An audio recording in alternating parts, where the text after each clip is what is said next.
1 Samuel chapter 1. Elkanah and his family. There was a man named Elkanah who lived in Ramah in the region of Zuph in the hill country of Ephraim. He was the son of Jeroham, son of Elihu, son of Tohu, son of Zuph of Ephraim. Elkanah had two wives, Hannah and Peninnah. Peninnah had children, but Hannah did not. Each year Elkanah would travel to Shiloh to worship and sacrifice to the Lord of heaven's armies at the tabernacle.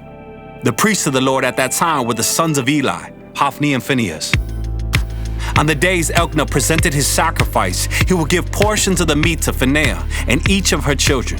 And though he loved Hannah, he would give her only one choice portion because the Lord had given her no children. So Peninnah would taunt Hannah and make fun of her because the Lord had kept her from having children. Year after year it was the same. Peninnah would taunt Hannah as they went to the tabernacle. Each time, Hannah would be reduced to tears and would not even eat. "Why are you crying, Hannah?" Elkanah would ask. "Why aren't you eating? Why be downhearted just because you have no children? You have me. Isn't that better than having 10 sons?" Hannah's prayer for a son. Once after a sacrificial meal at Shiloh, Hannah got up and went to pray. Eli the priest was sitting at his customary place beside the entrance of the tabernacle. Hannah was in deep anguish, crying bitterly as she prayed to the Lord, and she made this vow. O Lord of heaven's armies, if you will look upon my sorrow and answer my prayer and give me a son, then I will give him back to you. He will be yours for his entire lifetime, and as a sign that he has been dedicated to the Lord, his hair will never be cut. As she was praying to the Lord, Eli watched her. Seeing her lips moving but hearing no sound, he thought she had been drinking. "Must you come here drunk?" he demanded. "Throw away your wine." "Oh no, sir," she replied. "I haven't been drinking wine or anything stronger, but I am very discouraged, and I was pouring out my heart to the Lord. Don't think I am a wicked woman, for I have been praying out of great anguish and sorrow." In that case, Eli said, "Go in peace. May the God of Israel grant the request you have asked of him." "Oh, thank you, sir," she exclaimed. Then she went back and began to eat again, and she was no longer sad. Samuel's birth and dedication. The entire family got up early the next morning and went to worship the Lord once more. Then they returned home to Ramah. When Elkanah slept with Hannah, the Lord remembered her plea, and in due time she gave birth to a son. She named him Samuel, for she said, "I asked the Lord for him." The next year, Elkanah and his family went on their annual trip to offer a sacrifice to the Lord and to keep his vow. But Hannah did not go. She told her husband, "Wait until the boy is weaned. Then I will take him to the tabernacle and leave him there with the Lord permanently." "Whatever you think is best," Elkanah agreed. "Stay here for now, and may the Lord help you keep your promise." So she stayed home and nursed the boy until he was weaned. When the child was weaned, Hannah took him to the tabernacle in Shiloh. They brought along a 3-year-old bull for the sacrifice and a basket of flour and some wine. After sacrificing the bull, they brought the boy to Eli. "Sir, do you remember me?" Hannah asked. "I am the very woman who stood here several years ago praying to the Lord. I asked the Lord to give me this boy, and he has granted my request. Now I am giving him to the Lord, and he will belong to the Lord his whole life." And they worshiped the Lord there.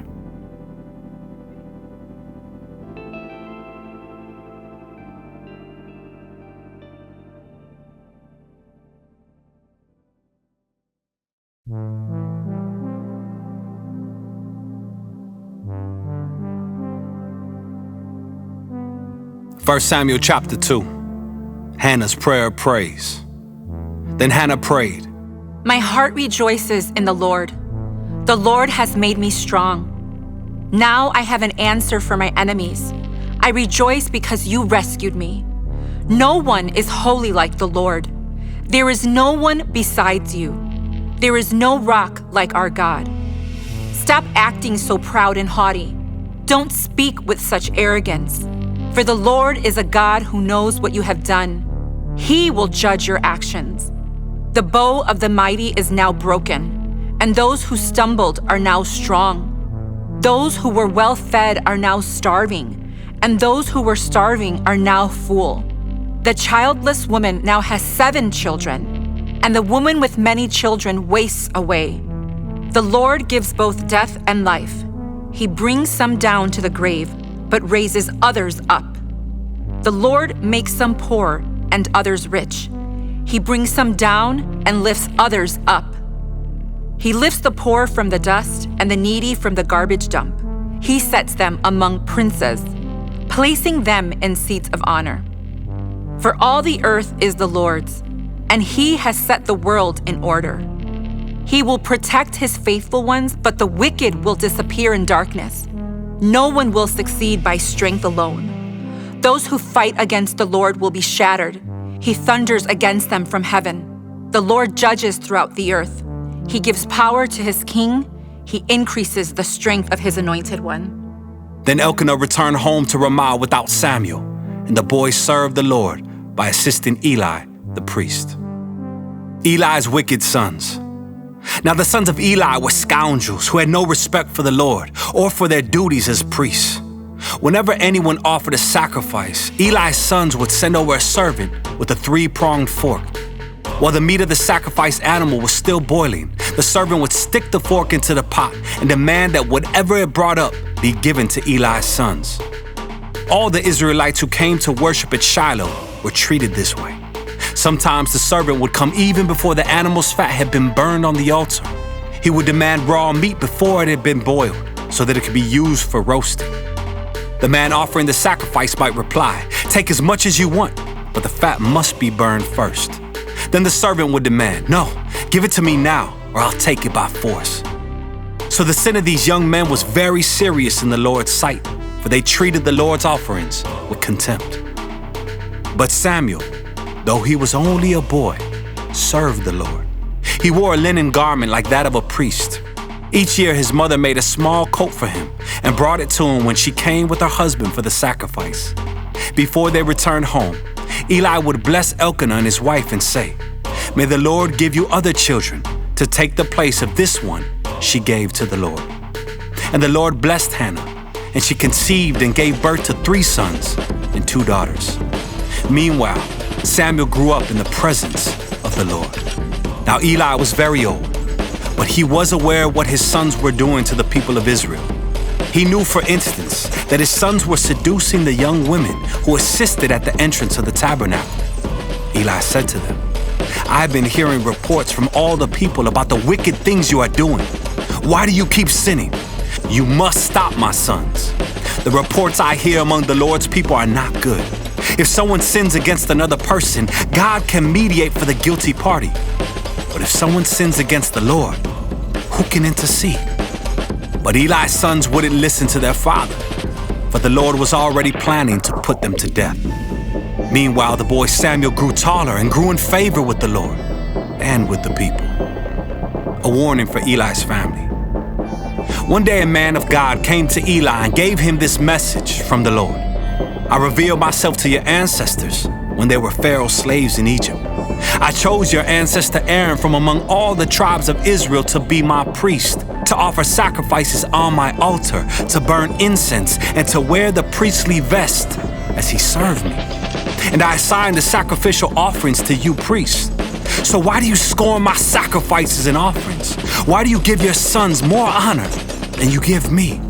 For you and they have become fat from the best offerings of my people Israel. Therefore the Lord, the God of Israel, says, I promised that your branch of the tribe of Levi would always be my priest. But I will honor those who honor me, and I will despise those who think lightly of me. The time is coming when I will put an end to your family, so it will no longer serve as my priest. All the members of your family will die before their time. None will reach old age. You will watch with envy as I pour out prosperity on the people of Israel. But no members of your family will ever live out their days. The few, not cut off from serving at my altar, will survive, but only so their eyes can go blind and their hearts break, and their children will die a violent death. And to prove that what I have said will come true, I will cause your 2 sons, Hophni and Phinehas, to die on the same day. Then I will raise up a faithful priest who will serve me and do what I desire.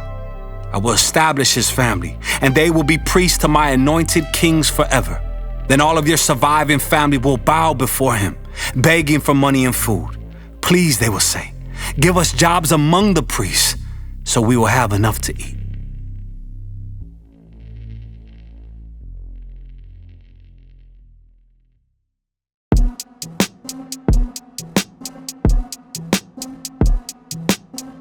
First Samuel chapter 3, the Lord speaks to Samuel.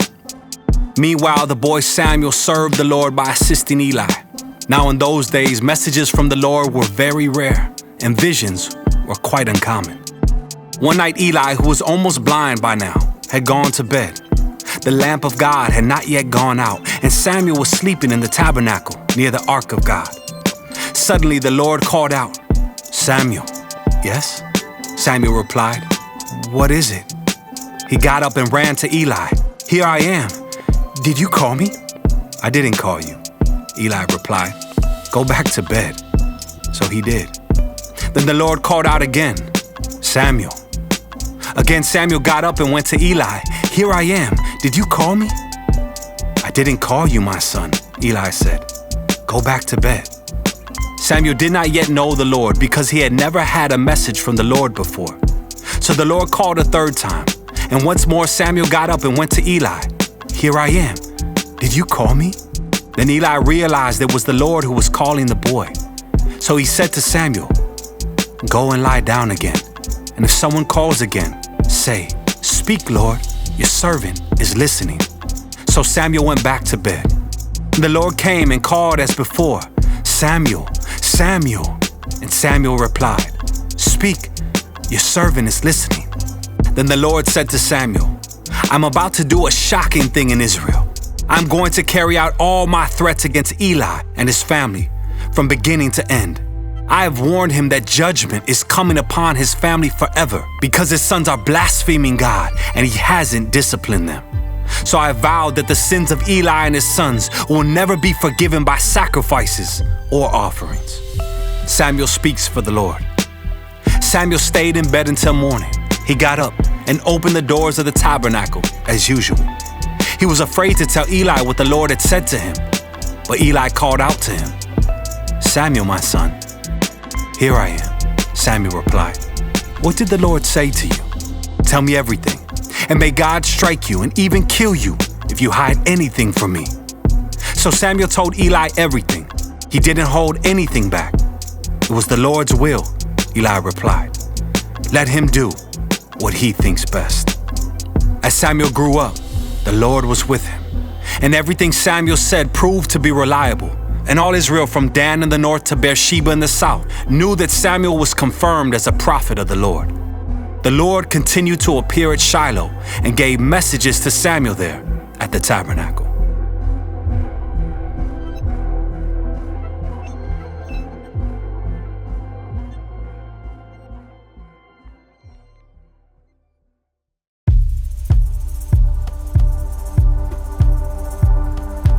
First Samuel chapter 4. And Samuel's words went out to all the people of Israel. The Philistines captured the ark. At that time, Israel was at war with the Philistines. The Israelite army was camped near Ebenezer, and the Philistines were at Aphek.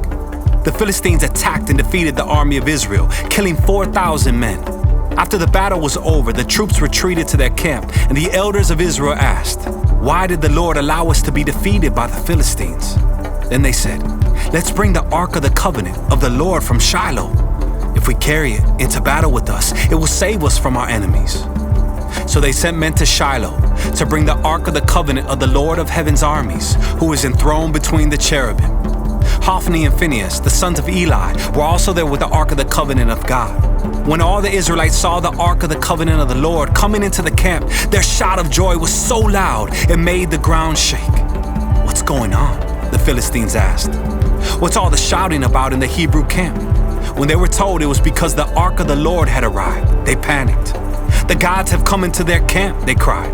"This is a disaster. We have never had to face anything like this before. Help! Who can save us from these mighty gods of Israel?"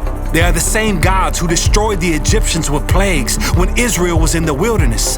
Fight as never before, Philistines. If you don't, we will become the Hebrew slaves, just as they have been ours. Stand up like men and fight. So the Philistines fought desperately, and Israel was defeated again. The slaughter was great. 30,000 Israelite soldiers died that day. The survivors turned and fled to their tents.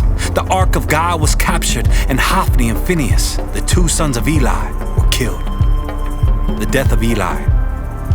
A man from the tribe of Benjamin ran from the battlefield and arrived at Shiloh later that same day. He had torn his clothes and put dust on his head to show his grief. Eli was waiting beside the road to hear the news of the battle, for his heart trembled for the safety of the Ark of God. When the messenger arrived and told what had happened, an outcry resounded throughout the town. "What is all the noise about?" Eli asked.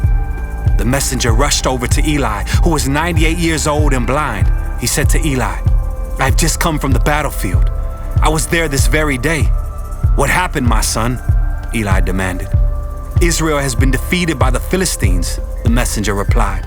"The people have been slaughtered, and your two sons, Hophni and Phinehas, were also killed. The Ark of God has been captured." When the messenger mentioned what had happened to the Ark of God, Eli fell backward from his seat beside the gate. He broke his neck and died, for he was old and overweight. He had been Israel's judge for 40 years. Eli's daughter-in-law, the wife of Phinehas, was pregnant and near her time of delivery. When she heard that the Ark of God had been captured and that her father-in-law and husband were dead, she went into labor and gave birth. She died in childbirth. But before she passed away, the midwives tried to encourage her. "Don't be afraid," they said. "You have a baby boy." But she did not answer or pay attention to them. She named the child Ichabod, which means, "Where's the glory?" For she said, "Israel's glory is gone." She named him this because the Ark of God had been captured and because her father-in-law and husband were dead. Then she said, "The glory has departed from Israel, for the Ark of God has been captured."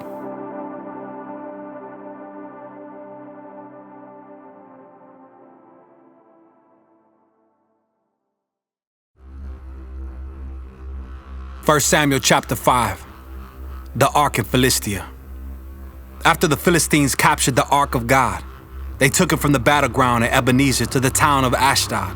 They carried the Ark of God into the temple of Dagon and placed it beside an idol of Dagon. But when the citizens of Ashdod went to see it the next morning, Dagon had fallen with his face to the ground in front of the Ark of the Lord.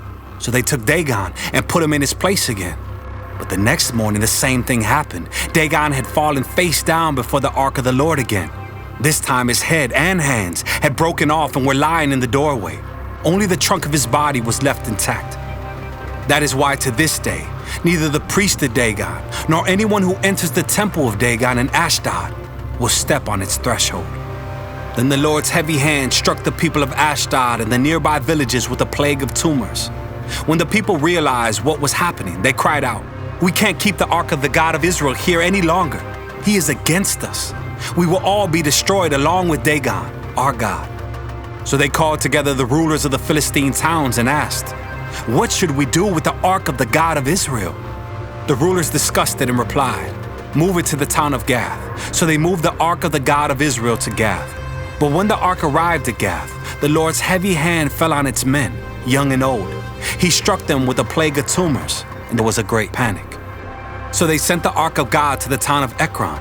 But when the people of Ekron saw it coming, they cried out, "They are bringing the Ark of the God of Israel here to kill us too."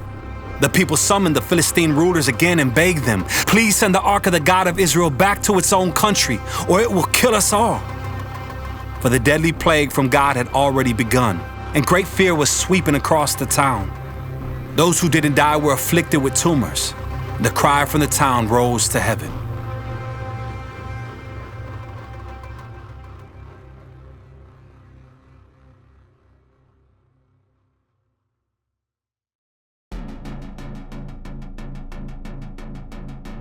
First Samuel chapter 6. The Philistines returned the ark. The ark of the Lord remained in Philistine territory 7 months in all. Then the Philistines called in their priests and diviners and asked them, "What should we do about the ark of the Lord? Tell us how to return it to its own country." "Send the ark of the God of Israel back with a gift," they were told. "Send a guilt offering so the plague will stop. Then, if you are healed, you will know it was his hand that caused the plague." "What sort of guilt offering should we send?" they asked. And they were told, "Since the plague has struck both you and your 5 rulers, make 5 gold tumors and 5 gold rats, just like those that have ravaged your land. Make these things to show honor to the God of Israel. Perhaps then he will stop afflicting you, your gods, and your land. Don't be stubborn and rebellious as Pharaoh and the Egyptians were. By the time God was finished with them, they were eager to let Israel go. Now build a new cart and find 2 cows that have just given birth to calves. Make sure the cows have never been yoked to a cart. Hitch the cows to the cart, but shut their calves away from them in a pen. Put the ark of the Lord on the cart, and beside it place the chest containing the gold rats and gold tumors you are sending as a guilt offering. Then let the cows go wherever they want. If they cross the border of our land and go to Beth Shemesh, we will know it was the Lord who brought this great disaster upon us. If they don't, we will know it was not his hand that caused the plague. It came simply by chance." So these instructions were carried out. 2 cows were hitched to the cart, and their newborn calves were shut up in a pen. Then the ark of the Lord and the chest containing the gold rats and gold tumors were placed on the cart. And sure enough, without veering off in other directions, the cows went straight along the road toward Beth Shemesh, lowing as they went. The Philistine rulers followed them as far as the border of Beth Shemesh. The people of Beth Shemesh were harvesting wheat in the valley, and when they saw the ark, they were overjoyed. The cart came into the field of a man named Joshua and stopped beside a large rock. So the people broke up the wood of the cart for a fire and killed the cows and sacrificed them to the Lord as a burnt offering. Several men of the tribe of Levi lifted the ark of the Lord and the chest containing the gold rats and gold tumors from the cart and placed them on the large rock. Many sacrifices and burnt offerings were offered to the Lord that day by the people of Beth Shemesh. The 5 Philistine rulers watched all this and then returned to Ekron on that same day. The 5 gold tumors sent by the Philistines as a guilt offering to the Lord were gifts from the rulers of Ashdod, Gaza, Ashkelon, Gath, and Ekron. The 5 gold rats represented the 5 Philistine towns and their surrounding villages, which were controlled by the 5 rulers. The large rock at Beth Shemesh, where they set the ark of the Lord, still stands in the field of Joshua as a witness to what happened there. The ark moved to Kiriath Jearim. But the Lord killed 70 men from Beth Shemesh because they looked into the ark of the Lord. And the people mourned greatly because of what the Lord had done. "Who is able to stand in the presence of the Lord, this holy God?" they cried out. "Where can we send the ark from here?" So they sent messengers to the people at Kiriath Jearim and told them, "The Philistines have returned the ark of the Lord. Come here and get it."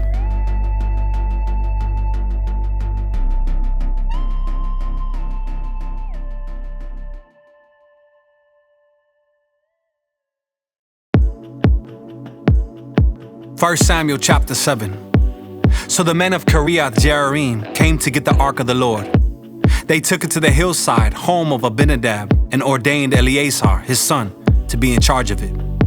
The ark remained in Kiriath Jearim for a long time, 20 years in all. During that time, all Israel mourned because it seemed the Lord had abandoned them. Samuel leads Israel to victory. Then Samuel said to all the people of Israel, "If you want to return to the Lord with all your hearts, get rid of your foreign gods and your images of Ashtoreth. Turn your hearts to the Lord and obey him alone. Then he will rescue you from the Philistines." So the Israelites got rid of their images of Baal and Ashtoreth and worshiped only the Lord. Then Samuel told them, "Gather all of Israel to Mizpah, and I will pray to the Lord for you." So they gathered at Mizpah, and in a great ceremony drew water from a well and poured it out before the Lord. They also went without food all day and confessed that they had sinned against the Lord. It was at Mizpah that Samuel became Israel's judge. When the Philistine rulers heard that Israel had gathered at Mizpah, they mobilized their army and advanced. The Israelites were badly frightened when they learned that the Philistines were approaching. Don't stop pleading with the Lord our God to save us from the Philistines, they begged Samuel. So Samuel took a young lamb and offered it to the Lord as a whole burnt offering. He pleaded with the Lord to help Israel, and the Lord answered him. Just as Samuel was sacrificing the burnt offering, the Philistines arrived to attack Israel. But the Lord spoke with a mighty voice of thunder from heaven that day, and the Philistines were thrown into such confusion that the Israelites defeated them. The men of Israel chased them from Mizpah to a place below Beth-kar, slaughtering them all along the way. Samuel then took a large stone and placed it between the towns of Mizpah and Jeshanah. He named it Ebenezer, which means the stone of help, for he said, "Up to this point, the Lord has helped us." So the Philistines were subdued and didn't invade Israel again for some time. And throughout Samuel's lifetime, the Lord's powerful hand was raised against the Philistines. The Israelite villages near Ekron and Gath that the Philistines had captured were restored to Israel, along with the rest of the territory that the Philistines had taken. And there was peace between Israel and the Amorites in those days. Samuel continued as Israel's judge for the rest of his life. Each year he traveled around, setting up his court first at Bethel, then at Gilgal, and then at Mizpah.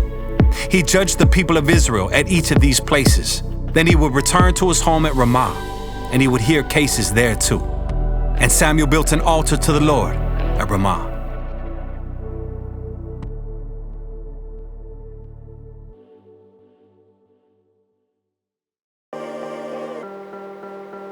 First Samuel chapter 8. Israel requests a king. As Samuel grew old, he appointed his sons to be judges over Israel. Joel and Abijah, his oldest sons, held court in Beersheba. But they were not like their father, for they were greedy for money.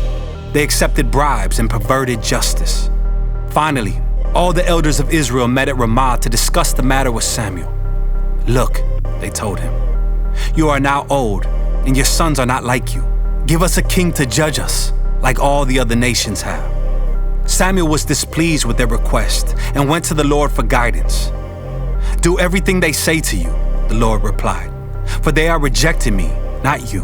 They don't want me to be their king any longer. Ever since I brought them from Egypt, they have continually abandoned me and followed other gods. And now they are giving you the same treatment. Do as they ask. But solemnly warn them about the way a king will reign over them." Samuel warns against the kingdom. So Samuel passed on the Lord's warning to the people who were asking him for a king. "This is how a king will reign over you," Samuel said. "The king will draft your sons and assign them to his chariots and his charioteers, making them run before his chariots. Some will be generals and captains in his army. Some will be forced to plow in his fields and harvest his crops, and some will make his weapons and chariot equipment. The king will take your daughters from you and force them to cook and bake and make perfumes for him. He will take away the best of your fields and vineyards and olive groves and give them to his own officials. He will take 1/10 of your grain and your grape harvest and distribute it among his officers and attendants. He will take your male and female slaves and demand the finest of your cattle and donkeys for his own use. He will demand 1/10 of your flocks, and you will be his slaves. When the day comes, you will beg for relief from this king you are demanding, but then the Lord will not help you." But the people refused to listen to Samuel's warning. "Even so, we still want a king," they said. "We want to be like the nations around us. Our king will judge us and lead us into battle." So Samuel repeated to the Lord what the people had said, and the Lord replied, "Do as they say and give them a king." Then Samuel agreed and sent the people home.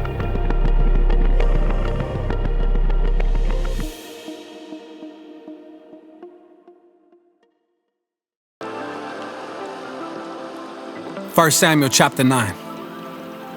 Saul meets Samuel. There was a wealthy, influential man named Kish from the tribe of Benjamin. He was the son of Abiel, son of Zeror, son of Bechorath, son of Aphiah, of the tribe of Benjamin. His son Saul was the most handsome man in Israel, head and shoulders taller than anyone else in the land. One day Kish's donkey strayed away, and he told Saul, "Take a servant with you and go look for the donkeys." So Saul took one of the servants and traveled through the hill country of Ephraim, the land of Shalishah, the Shalim area, and the entire land of Benjamin, but they couldn't find the donkeys anywhere. Finally, they entered the region of Zuph, and Saul said to his servant, "Let's go home. By now my father will be more worried about us than about the donkeys." But the servant said, "I've just thought of something. There's a man of God who lives here in this town. He is held in high honor by all the people because everything he says comes true. Let's go find him. Perhaps he can tell us which way to go." "But we don't have anything to offer him," Saul replied. "Even our food is gone, and we don't have a thing to give him." "Well," the servant said, "I have one small silver piece. We can at least offer it to the man of God and see what happens." In those days, if people wanted a message from God, they would say, "Let's go and ask the seer," for prophets used to be called seers. "All right," Saul agreed. "Let's try it." So they started into the town where the man of God lived. As they were climbing the hill to the town, they met some young women coming out to draw water. So Saul and his servant asked, "Is the seer here today?" "Yes," they replied. "Stay right on this road. He is at the town gates. He has just arrived to take part in a public sacrifice up at the place of worship. Hurry and catch him before he goes up there to eat. The guests won't begin eating until he arrives to bless the food." So they entered the town, and as they passed through the gates, Samuel was coming out toward them to go up to the place of worship. Now the Lord had told Samuel the previous day, "About this time tomorrow, I will send you a man from the land of Benjamin. Anoint him to be the leader of my people Israel. He will rescue them from the Philistines, for I have looked down on my people in mercy and have heard their cry." When Samuel saw Saul, the Lord said, "That's the man I told you about. He will rule my people." Just then Saul approached Samuel at the gateway and asked, "Can you please tell me where the seer's house is?" "I am the seer," Samuel replied. "Go up to the place of worship ahead of me. We will eat there together, and in the morning I'll tell you what you want to know and send you on your way. And don't worry about those donkeys that were lost 3 days ago, for they have been found. And I'm here to tell you that you and your family are the focus of all Israel's hopes." Saul replied, "But I'm only from the tribe of Benjamin, the smallest tribe in Israel, and my family is the least important of all the families of that tribe. Why are you talking like this to me?" Then Samuel brought Saul and his servant into the hall and placed them at the head of the table, honoring them above the 30 special guests. Samuel then instructed the cook to bring Saul the finest cut of meat, the piece that had been set aside for the guest of honor. So the cook brought in the meat and placed it before Saul. "Go ahead and eat it," Samuel said. "I was saving it for you even before I invited these others." So Saul ate with Samuel that day. When they came down from the place of worship and returned to town, Samuel took Saul up to the roof of the house and prepared a bed for him there. At daybreak the next morning, Samuel called to Saul, "Get up, it's time you were on your way." So Saul got ready, and he and Samuel left the house together. When they reached the edge of town, Samuel told Saul to send his servant on ahead. After the servant was gone, Samuel said, "Stay here, for I have received a special message for you from God."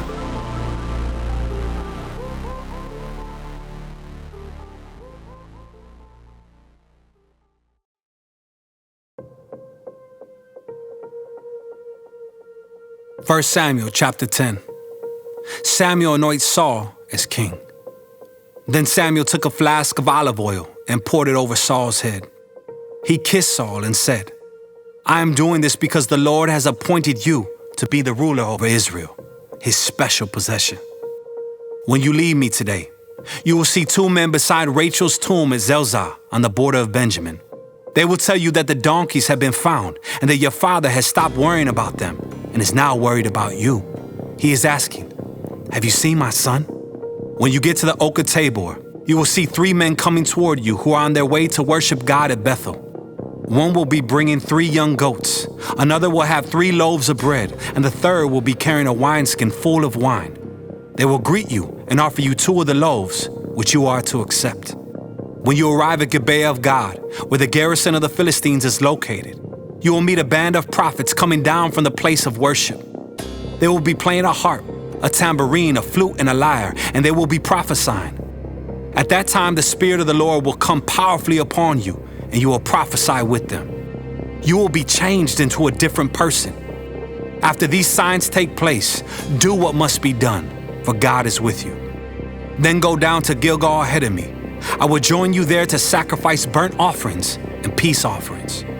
You must wait for 7 days until I arrive and give you further instructions." Samuel's signs are fulfilled. As Saul turned and started to leave, God gave him a new heart, and all Samuel's signs were fulfilled that day. When Saul and his servant arrived at Gibeah, they saw a group of prophets coming toward them. Then the Spirit of God came powerfully upon Saul, and he too began to prophesy. When those who knew Saul heard about it, they exclaimed, "What? Is even Saul a prophet? How did the son of Kish become a prophet?" And one of those standing there said, "Can anyone become a prophet, no matter who his father is?" So that is the origin of the saying, "Is even Saul a prophet?" When Saul had finished prophesying, he went up to the place of worship. "Where have you been?" Saul's uncle asked him and his servant. "We were looking for the donkeys," Saul replied. "but we couldn't find them. So we went to Samuel to ask him where they were." "Oh, and what did he say?" his uncle asked. "He told us that the donkeys had already been found," Saul replied. But Saul didn't tell his uncle what Samuel said about the kingdom. Saul is acclaimed king. Later, Samuel called all the people of Israel to meet before the Lord at Mizpah, and he said, "This is what the Lord, the God of Israel, has declared. I brought you from Egypt and rescued you from the Egyptians and from all of the nations that were oppressing you. But though I have rescued you from your misery and distress, you have rejected your God today and have said, 'No, we want a king instead.' Now therefore, present yourselves before the Lord by tribes and clans." So Samuel brought all the tribes of Israel before the Lord, and the tribe of Benjamin was chosen by lot. Then he brought each family of the tribe of Benjamin before the Lord, and the family of the Ministries was chosen. And finally Saul, son of Kish, was chosen from among them. But when they looked for him, he had disappeared. So they asked the Lord, "Where is he?" And the Lord replied, "He is hiding among the baggage." So they found him and brought him out, and he stood head and shoulders above anyone else. Then Samuel said to all the people, "This is the man the Lord has chosen as your king. No one in all Israel is like him." And all the people shouted, "Long live the king." Then Samuel told the people what the rights and duties of a king were. He wrote them down on a scroll and placed it before the Lord. Then Samuel sent the people home again. When Saul returned to his home at Gibeah, a group of men whose hearts God had touched went with him. But there were some scoundrels who complained, "How can this man save us?" And they scorned him and refused to bring him gifts. But Saul ignored them. Nahash, king of the Ammonites, had been grievously oppressing the people of Gad and Reuben who live east of the Jordan River. He gouged out the right eye of each of the Israelites living there, and he didn't allow anyone to come and rescue them. In fact, of all the Israelites east of the Jordan, there wasn't a single one whose right eye Nahash had not gouged out. But there were 7,000 men who had escaped from the Ammonites, and they had settled in Jabesh Gilead.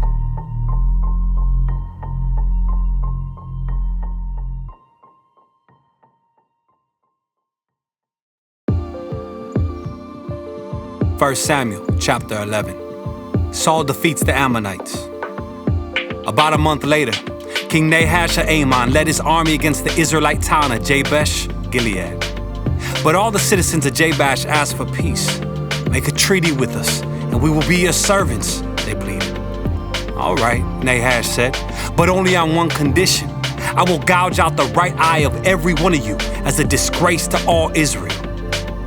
"Give us 7 days to send messengers throughout Israel," replied the elders of Jabesh. "If no one comes to save us, we will agree to your terms."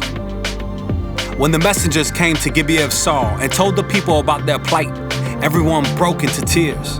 Saul had been plowing a field with his oxen, and when he returned to town, he asked, "What's the matter?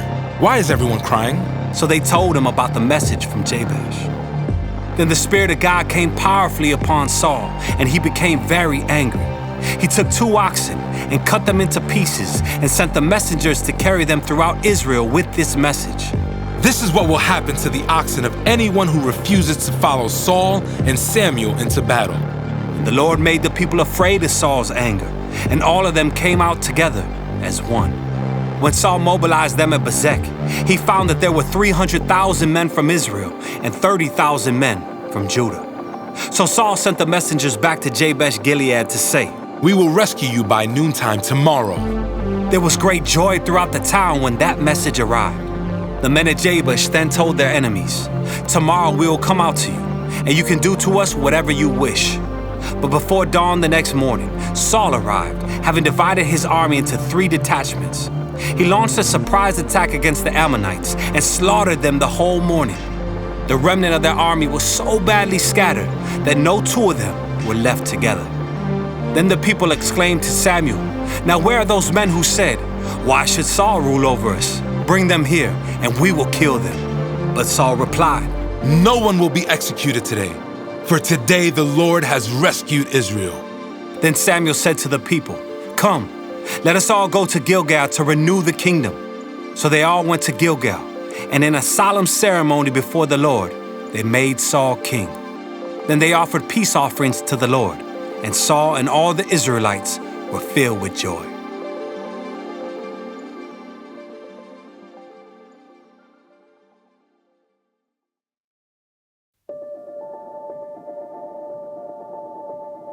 First Samuel chapter 12. Samuel's farewell address. Then Samuel addressed all Israel. "I have done as you asked and given you a king. Your king is now your leader. I stand here before you, an old, gray-haired man, and my sons serve you. I have served as your leader from the time I was a boy to this very day. Now testify against me in the presence of the Lord and before his anointed one. Whose ox or donkey have I stolen? Have I ever cheated any of you? Have I ever oppressed you? Have I ever taken a bribe and perverted justice? Tell me, and I will make right whatever I have done wrong." "No," they replied. "You have never cheated or oppressed us, and you have never taken even a single bribe." "The Lord and his anointed one are my witnesses today," Samuel declared, "that my hands are clean."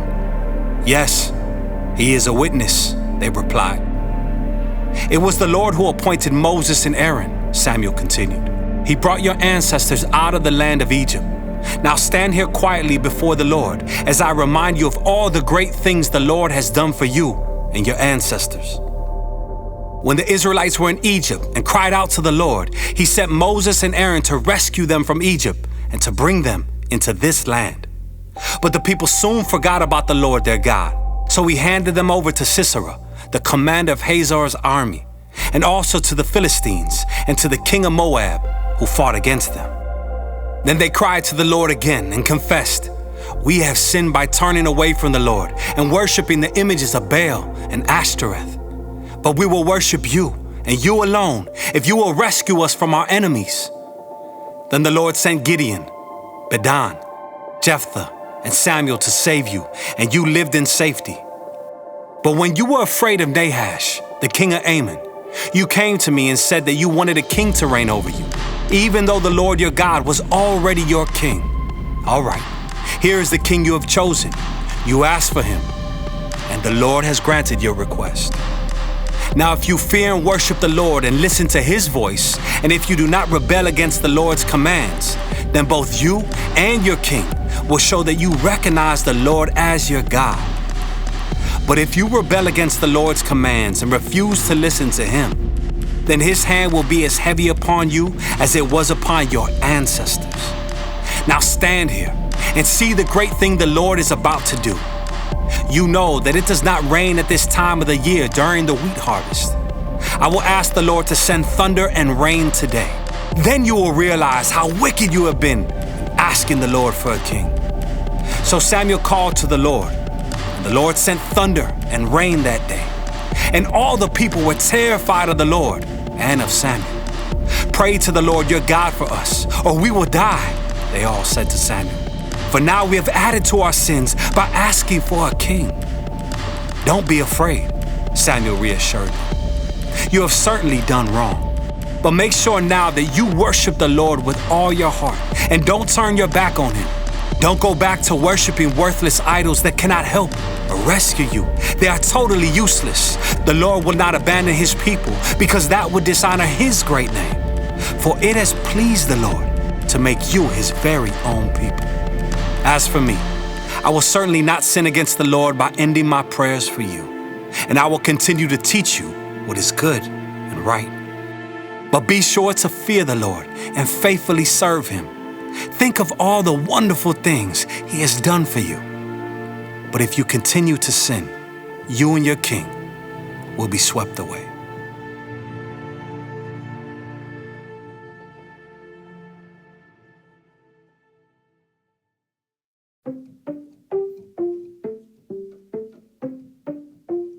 First Samuel chapter 13.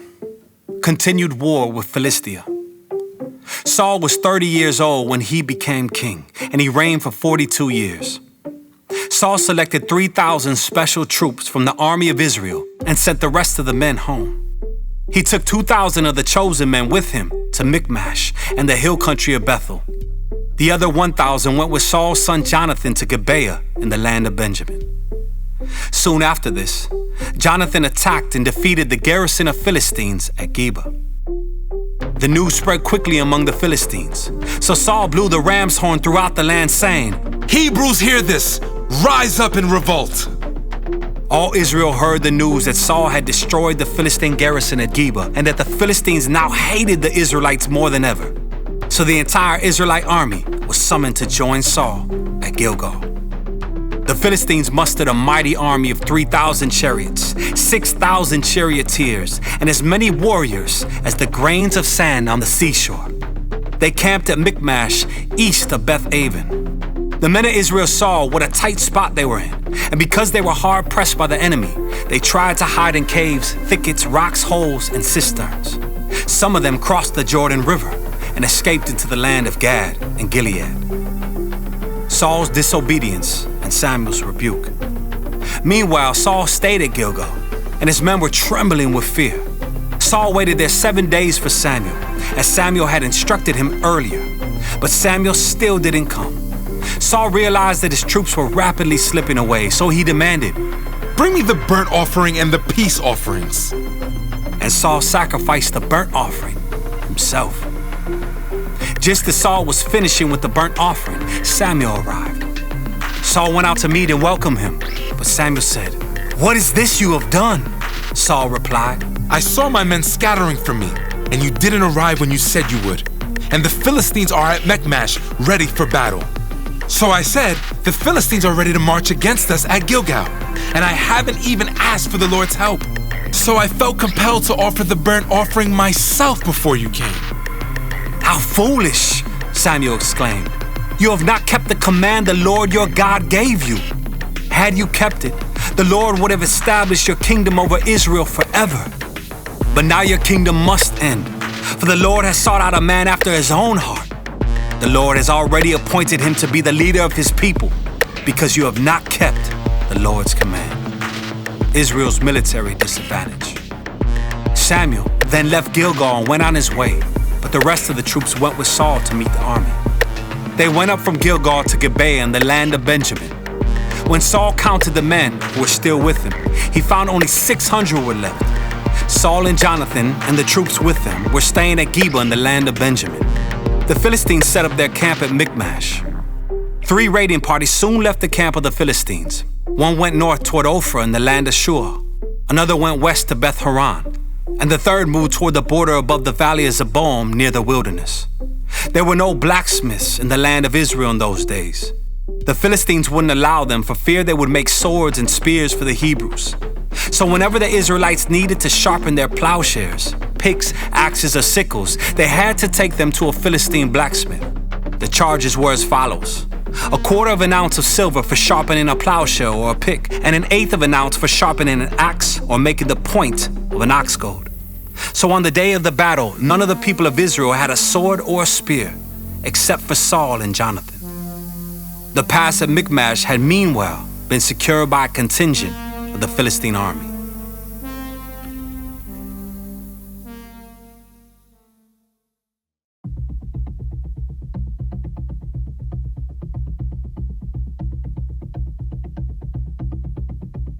First Samuel chapter 14. Jonathan's daring plan. One day Jonathan said to his armor-bearer, "Come on, let's go over to where the Philistines have their outpost." But Jonathan did not tell his father what he was doing. Meanwhile, Saul and his 600 men were camped on the outskirts of Gibeah, around the pomegranate tree at Migron. Among Saul's men was Ahijah, the priest, who was wearing the ephod, the priestly vest. Ahijah was the son of Ichabod's brother, Ahitub, son of Phinehas, son of Eli, the priest of the Lord who had served at Shiloh.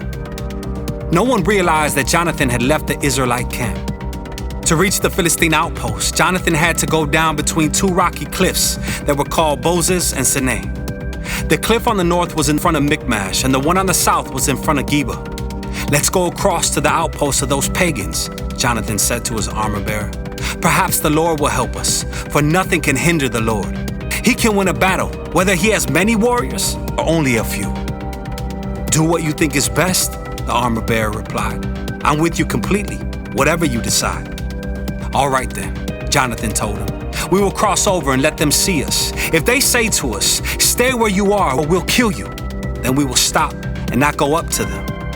But if they say, 'Come on up and fight,' then we will go up. That will be the Lord's sign that he will help us defeat them." When the Philistines saw them coming, they shouted, "Look, the Hebrews are crawling out of their holes." Then the men from the outpost shouted to Jonathan, "Come on up here and we'll teach you a lesson." "Come on, climb right behind me," Jonathan said to his armor-bearer, "for the Lord will help us defeat them." So they climbed up using both hands and feet, and the Philistines fell before Jonathan, and his armor-bearer killed those who came behind them. They killed some 20 men in all, and their bodies were scattered over about half an acre. Suddenly, panic broke out in the Philistine army, both in the camp and in the field, including even the outposts and raiding parties. And just then an earthquake struck, and everyone was terrified. Israel defeats the Philistines. Saul's lookouts in Gibeah of Benjamin saw a strange sight. The vast army of Philistines began to melt away in every direction. "Call the roll and find out who's missing," Saul ordered. And when they checked, they found that Jonathan and his armor-bearer were gone. Then Saul shouted to Ahijah, "Bring the ephod here." For at that time Ahijah was wearing the ephod in front of the Israelites. But while Saul was talking to the priest, the confusion in the Philistine camp grew louder and louder. So Saul said to the priest, "Never mind, let's get going." Then Saul and all his men rushed out to the battle and found the Philistines killing each other. There was terrible confusion everywhere. Even the Hebrews, who had previously gone over to the Philistine army, revolted and joined in with Saul, Jonathan, and the rest of the Israelites. Likewise, the men of Israel who were hiding in the hill country of Ephraim joined the chase when they saw the Philistines running away. So the Lord saved Israel that day, and the battle continued to rage even beyond Beth-aven. Saul's foolish oath.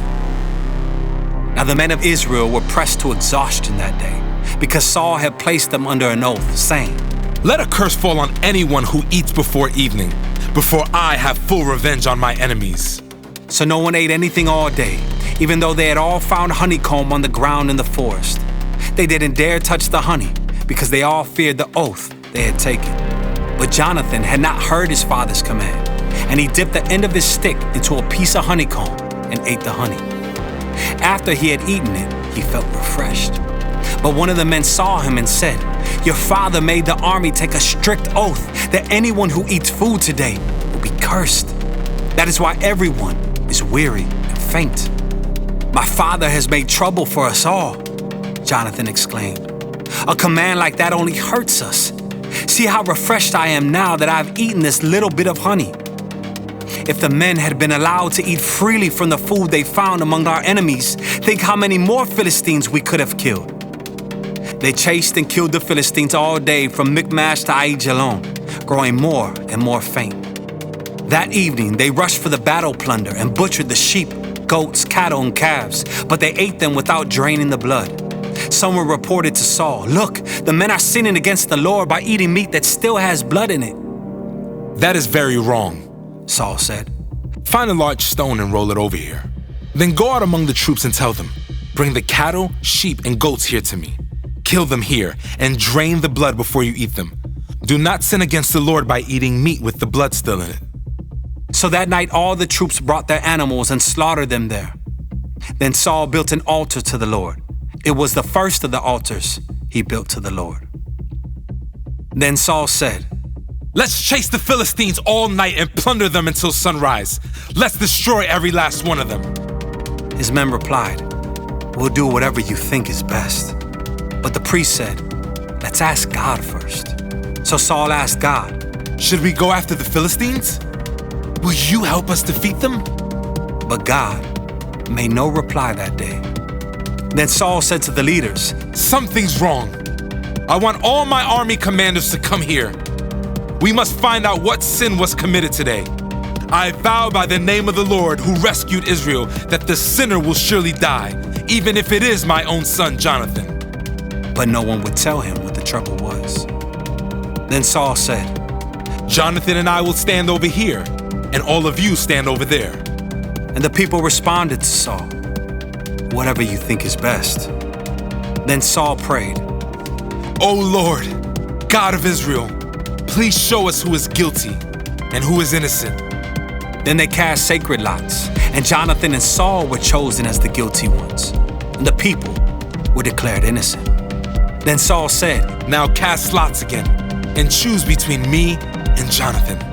And Jonathan was shown to be the guilty one. "Tell me what you have done," Saul demanded of Jonathan. "I tasted a little honey," Jonathan admitted. "It was only a little bit on the end of my stick. Does that deserve death?" "Yes, Jonathan," Saul said. "You must die.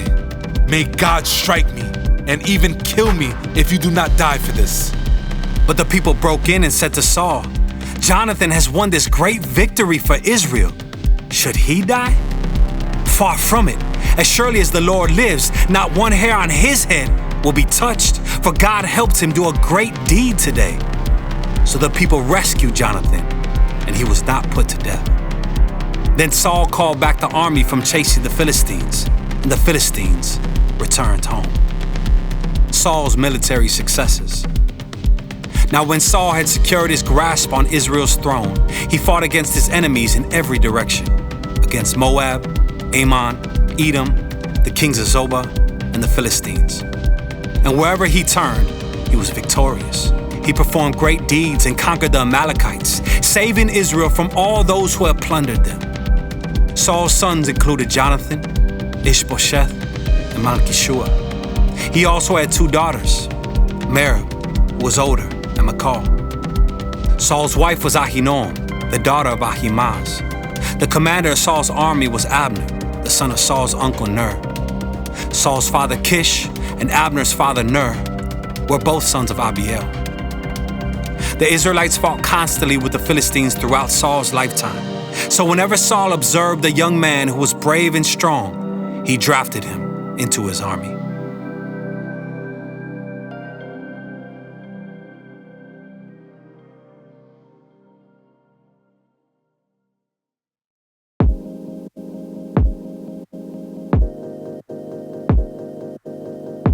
First Samuel chapter 15. Saul defeats the Amalekites. One day Samuel said to Saul, "It was the Lord who told me to anoint you as king of his people Israel. Now listen to this message from the Lord. This is what the Lord of heaven's armies has declared. I have decided to settle accounts with the nation of Amalek for opposing Israel when they came from Egypt. Now go and completely destroy the entire Amalekite nation, men, women, children, babies, cattle, sheep, goats, camels, and donkeys." So Saul mobilized his army at Telaim. There were 200,000 soldiers from Israel and 10,000 men from Judah. Then Saul and his army went to a town of the Amalekites and lay in wait in the valley. Saul sent this warning to the Kenites: "Move away from where the Amalekites live, or you will die with them. For you showed kindness to all the people of Israel when they came up from Egypt." So the Kenites packed up and left. Then Saul slaughtered the Amalekites from Havilah all the way to Shur, east of Egypt. He captured Agag, the Amalekite king, but completely destroyed everyone else.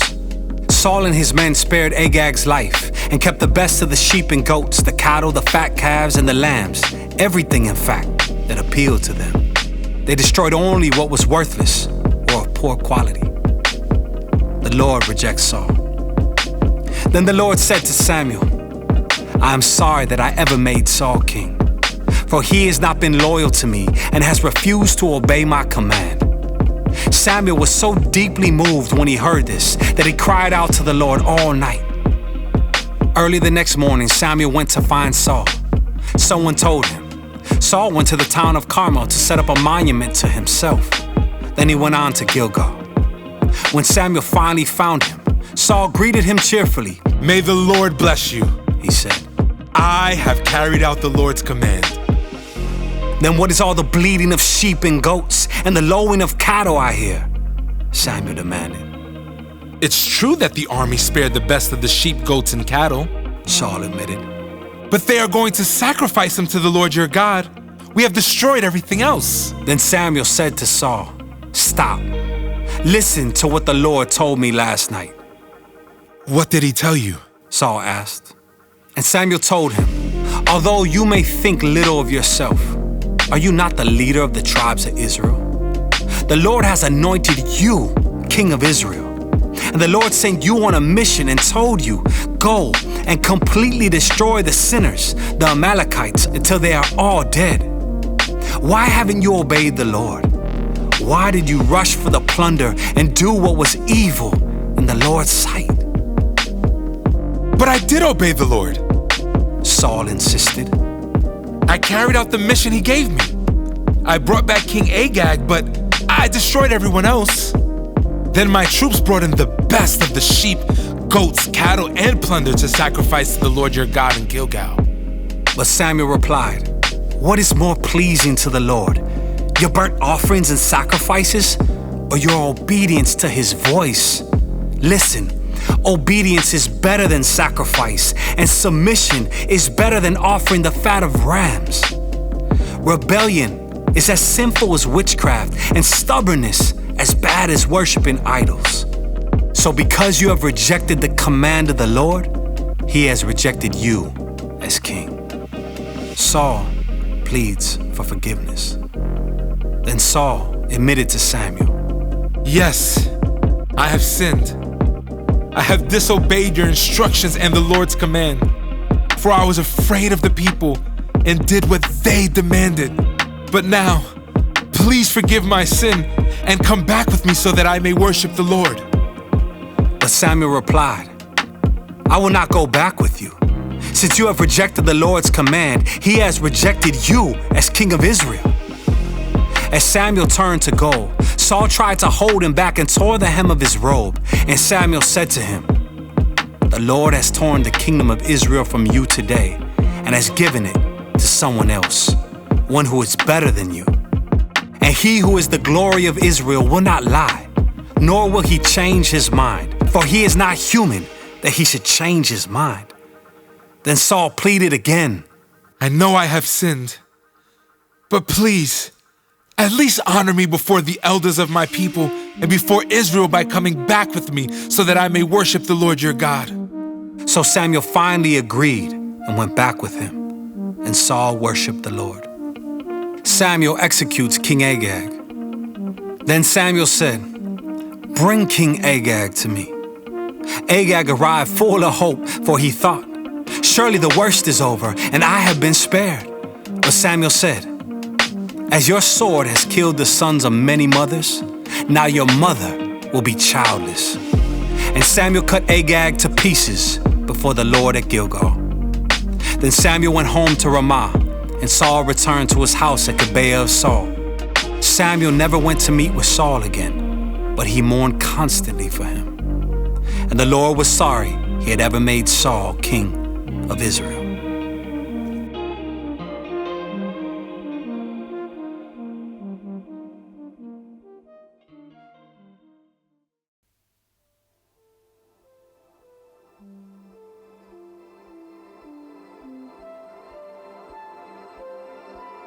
First Samuel chapter 16. Samuel anoints David as king. Now the Lord said to Samuel, "You have mourned long enough for Saul. I have rejected him as king of Israel. So fill your flask with olive oil and go to Bethlehem. Find a man named Jesse who lives there, for I have selected one of his sons to be my king." But Samuel asked, "How can I do that? If Saul hears about it, he will kill me." "Take a heifer with you," the Lord replied. and say that you have come to make a sacrifice to the Lord. Invite Jesse to the sacrifice, and I will show you which of his sons to anoint for me." So Samuel did as the Lord instructed. When he arrived at Bethlehem, the elders of the town came trembling to meet him. "What's wrong?" they asked. "Do you come in peace?" "Yes," Samuel replied. "I have come to sacrifice to the Lord. Purify yourselves and come with me to the sacrifice." Then Samuel performed the purification rite for Jesse and his sons and invited them to the sacrifice too. When they arrived, Samuel took one look at Eliab and thought, "Surely this is the Lord's anointed."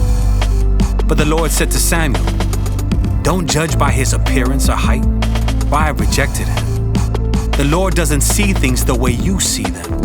People judge by outward appearance, but the Lord looks at the heart." Then Jesse told his son Abinadab to step forward and walk in front of Samuel. But Samuel said, "This is not the one the Lord has chosen." Next, Jesse summoned Shimea.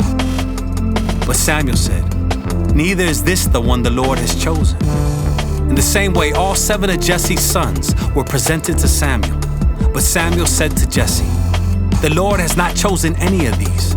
Then Samuel asked, "Are these all the sons you have?" "They are still the youngest," Jesse replied, "but he's out in the fields watching the sheep and goats." "Send for him at once," Samuel said. "We will not sit down to eat until he arrives." So Jesse sent for him. He was dark and handsome, with beautiful eyes. And the Lord said, "This is the one. Anoint him." So as David stood there among his brothers, Samuel took the flask of olive oil he had brought and anointed David with the oil. And the Spirit of the Lord came powerfully upon David from that day on. Then Samuel returned to Ramah. David serves in Saul's court. Now the Spirit of the Lord had left Saul. The Lord sent a tormenting spirit that filled him with depression and fear. Some of Saul's servants said to him, "A tormenting spirit from God is troubling you. Let us find a good musician to play the harp whenever the tormenting spirit troubles you. He will play soothing music, and you will soon be well again." "All right," Saul said. "Find me someone who plays well and bring him here." One of the servants said to Saul, "One of Jesse's sons from Bethlehem is a talented harp player. Not only that, he is a brave warrior, a man of war, and has good judgment. He is also a fine-looking young man, and the Lord is with him." So Saul sent messengers to Jesse to say, "Send me your son David, the shepherd." Jesse responded by sending David to Saul, along with a young goat, a donkey loaded with bread, and a wineskin full of wine. So David went to Saul and began serving him. Saul loved David very much, and David became his armor-bearer. Then Saul sent word to Jesse asking, "Please let David remain in my service, for I am very pleased with him." And whenever the tormenting spirit from God troubled Saul, David would play the harp. Then Saul would feel better, and the tormenting spirit would go away.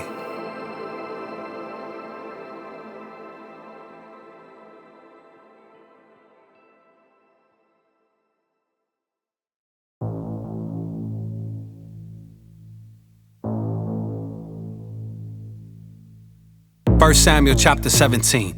Goliath challenges the Israelites. The Philistines now mustered their army for battle and camped between Succoth and Judah and Ezekah at Ephes Dammim. Saul countered by gathering his Israelite troops near the valley of Elah. So the Philistines and Israelites faced each other on opposite hills, with the valley between them. Then Goliath, a Philistine champion from Gath, came out of the Philistine ranks to face the forces of Israel. He was over 9 feet tall. He wore a bronze helmet, and his bronze coat of mail weighed 125 pounds. He also wore bronze leg armor, and he carried a bronze javelin on his shoulder. The shaft of his spear was as heavy and thick as a weaver's beam, tipped with an iron spearhead that weighed 15 pounds. His armor-bearer walked ahead of him carrying a shield. Goliath stood and shouted a taunt across to the Israelites. "Why are you all coming out to fight?" he called. "I am the Philistine champion, but you are only the servants of Saul. Choose one man to come down here and fight me. If he kills me, then we will be your slaves. But if I kill him, you will be our slaves. I defy the armies of Israel today. Send me a man who will fight me." When Saul and the Israelites heard this, they were terrified and deeply shaken. Jesse sends David to Saul's camp. Now David was the son of a man named Jesse, an Ephrathite from Bethlehem in the land of Judah. Jesse was an old man at that time, and he had 8 sons. Jesse's 3 oldest sons, Eliab, Abinadab, and Shemaiah, had already joined Saul's army to fight the Philistines. David was the youngest son. David's 3 oldest brothers stayed with Saul's army, but David went back and forth so he could help his father with the sheep in Bethlehem. For 40 days, every morning and evening, the Philistine champion strutted in front of the Israelite army. One day Jesse said to David, "Take this basket of roasted grain and these 10 loaves of bread and carry them quickly to your brothers. And give these 10 cuts of cheese to their captain. See how your brothers are getting along and bring back a report on how they are doing." David's brothers were with Saul and the Israelite army at the valley of Elah, fighting against the Philistines. So David left the sheep with another shepherd and set out early the next morning with the gifts, as Jesse had directed him. He arrived at the camp just as the Israelite army was leaving for the battlefield with shouts and battle cries. Soon the Israelite and Philistine forces stood facing each other, army against army. David left his things with the keeper of supplies and hurried out to the ranks to greet his brothers. As he was talking with them, Goliath, the Philistine champion from Gath, came out from the Philistine ranks. Then David heard him shout his usual taunt to the army of Israel. As soon as the Israelite army saw him, they began to run away in fright. "Have you seen the giant?" the men asked. "He comes out each day to defy Israel. The king has offered a huge reward to anyone who kills him. He will give that man one of his daughters for a wife, and the man's entire family will be exempted from paying taxes." David asked the soldiers standing nearby, "What will a man get for killing this Philistine and ending his defiance of Israel? Who is this pagan Philistine anyway, that he is allowed to defy the armies of the living God?" And these men gave David the same reply. They said, "Yes, that is the reward for killing him." But when David's oldest brother Eliab heard David talking to the men, he was angry. "What are you doing around here anyway?" he demanded. "What about those few sheep you're supposed to be taking care of? I know about your pride and deceit. You just want to see the battle." "What have I done now?" David replied. "I was only asking a question." He walked over to some others and asked them the same thing and received the same answer. Then David's question was reported to King Saul, and the king sent for him. David kills Goliath. "Don't worry about this Philistine," David told Saul. "I'll go fight him." Don't be ridiculous. Saul replied. There's no way you can fight this Philistine and possibly win. You're only a boy, and he's been a man of war since his youth. But David persisted. "I have been taking care of my father's sheep and goats," He said, "When a lion or a bear comes to steal a lamb from the flock, I go after it with a club and rescue the lamb from its mouth. If the animal turns on me, I catch it by the jaw and club it to death. I have done this to both lions and bears, and I'll do it to this pagan Philistine too, for he has defied the armies of the living God. The Lord who rescued me from the claws of the lion and the bear will rescue me from this Philistine." Saul finally consented. All right, go ahead, He said. and may the Lord be with you. Then Saul gave David his own armor, a bronze helmet and a coat of mail. David put it on, strapped the sword over it, and took a step or two to see what it was like, for he had never worn such things before. "I can't go in these. He protested to Saul. I'm not used to them." So David took them off again. He picked up 5 smooth stones from a stream and put them into his shepherd's bag. Then, armed only with his shepherd's staff and sling, he started across the valley to fight the Philistine. Goliath walked out towards David with his shield bearer ahead of him, sneering in contempt at this ruddy-faced boy. "Am I a dog?" he roared at David, "that you come at me with a stick?" And and he cursed David by the names of his gods. "Come over here, and I'll give your flesh to the birds and wild animals," Goliath yelled. David replied to the Philistine, "You come to me with sword, spear, and javelin, but I come to you in the name of the Lord of heaven's armies, the God of the armies of Israel, whom you have defied. Today the Lord will conquer you, and I will kill you and cut off your head. And then I will give the dead bodies of your men to the birds and wild animals, and the whole world will know that there is a God in Israel. And everyone assembled here will know that the Lord rescues his people, but not with sword and spear. This is the Lord's battle, and he will give you to us." As Goliath moved closer to attack, David quickly ran out to meet him. Reaching into his shepherd's bag and taking out a stone, he hurled it with his sling and hit the Philistine in the forehead. The stone sank in, and Goliath stumbled and fell face down on the ground. So David triumphed over the Philistine with only a sling and a stone, for he had no sword. Then David ran over and pulled Goliath's sword from its sheath. David used it to kill him and cut off his head. Israel routs the Philistines. When the Philistines saw that their champion was dead, they turned and ran.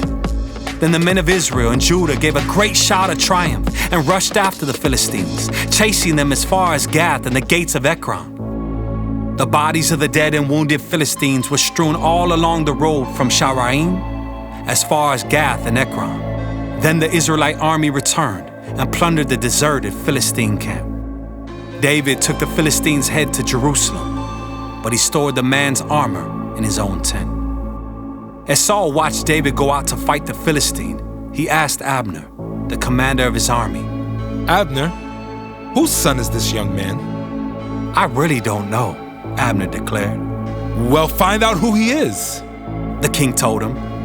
As soon as David returned from killing Goliath, Abner brought him to Saul with the Philistine's head still in his hand. "Tell me about your father, young man," Saul said.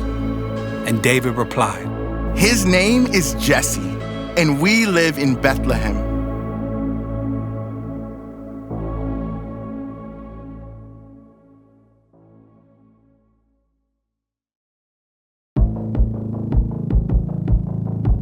First Samuel chapter 18.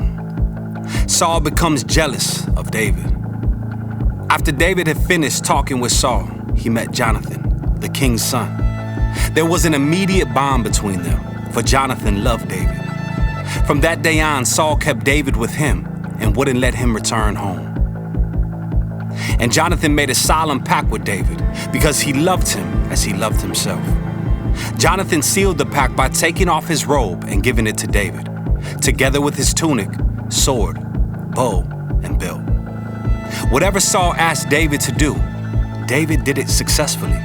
So Saul made him a commander over the men of war, an appointment that was welcomed by the people and Saul's officers alike. When the victorious Israelite army was returning home after David had killed the Philistine, women from all the towns of Israel came out to meet King Saul. They sang and danced for joy with tambourines and cymbals. This was their song: "Saul has killed his thousands, and David his 10,000s. This made Saul very angry. "What's this?" he said. "They credit David with 10,000s and me with only thousands. Next, they'll be making him their king." So from that time on, Saul kept a jealous eye on David. The very next day, a tormenting spirit from God overwhelmed Saul, and he began to rave in his house like a madman. David was playing the harp, as he did each day. But Saul had a spear in his hand, and he suddenly hurled it at David, intending to pin him to the wall. But David escaped him twice. Saul was then afraid of David, for the Lord was with David and had turned away from Saul. Finally, Saul sent him away and appointed him commander over 1,000 men, and David faithfully led his troops into battle. David continued to succeed in everything he did, for the Lord was with him. When Saul recognized this, he became even more afraid of him. But all Israel and Judah loved David because he was so successful at leading his troops into battle. David marries Saul's daughter. One day Saul said to David, I am ready to give you my older daughter Merab as your wife. But first, you must prove yourself to be a real warrior by fighting the Lord's battles. For Saul thought, I'll send him out against the Philistines and let them kill him rather than doing it myself. Who am I? And what is my family in Israel that I should be the king's son-in-law? David exclaimed. My father's family is nothing. So when the time came for Saul to give his daughter Merab in marriage to David, he gave her instead to Adriel, a man from Meholah. In the meantime, Saul's daughter Michal had fallen in love with David, and Saul was delighted when he heard about it. Here's another chance to see him killed by the Philistines, Saul said to himself. But to David he said, Today you have a second chance to become my son-in-law. Then Saul told his men to say to David, The king really likes you, and so do we. Why don't you accept the king's offer and become his son-in-law? When Saul's men said these things to David, he replied, How can a poor man from a humble family afford the bride price for the daughter of a king? When Saul's men reported this back to the king, he told them, Tell David that all I want for the bride price is 100 Philistine foreskins. Vengeance on my enemies is all I really want. But what Saul had in mind was that David would be killed in the fight. David was delighted to accept the offer.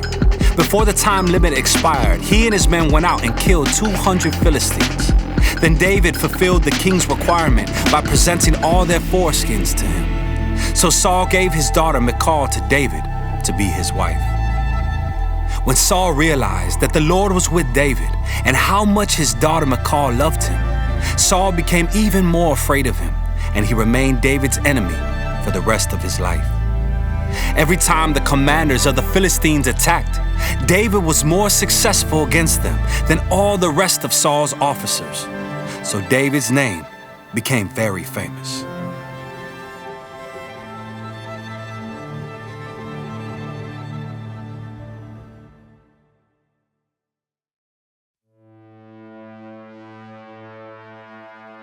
First Samuel chapter 19. Saul tries to kill David. Saul now urged his servants and his son Jonathan to assassinate David. But Jonathan, because of his strong affection for David, told him what his father was planning. Tomorrow morning, he warned him, you must find a hiding place out in the fields. I'll ask my father to go out there with me, and I'll talk to him about you. Then I'll tell you everything I can find out. The next morning, Jonathan spoke with his father about David, saying many good things about him. The king must not sin against his servant David, Jonathan said. He's never done anything to harm you. He has always helped you in any way he could. Have you forgotten about the time he risked his life to kill the Philistine giant, and how the Lord brought a great victory to all Israel as a result? You were certainly happy about it then. Why should you murder an innocent man like David? There is no reason for it at all. So Saul listened to Jonathan and vowed, As surely as the Lord lives, David will not be killed.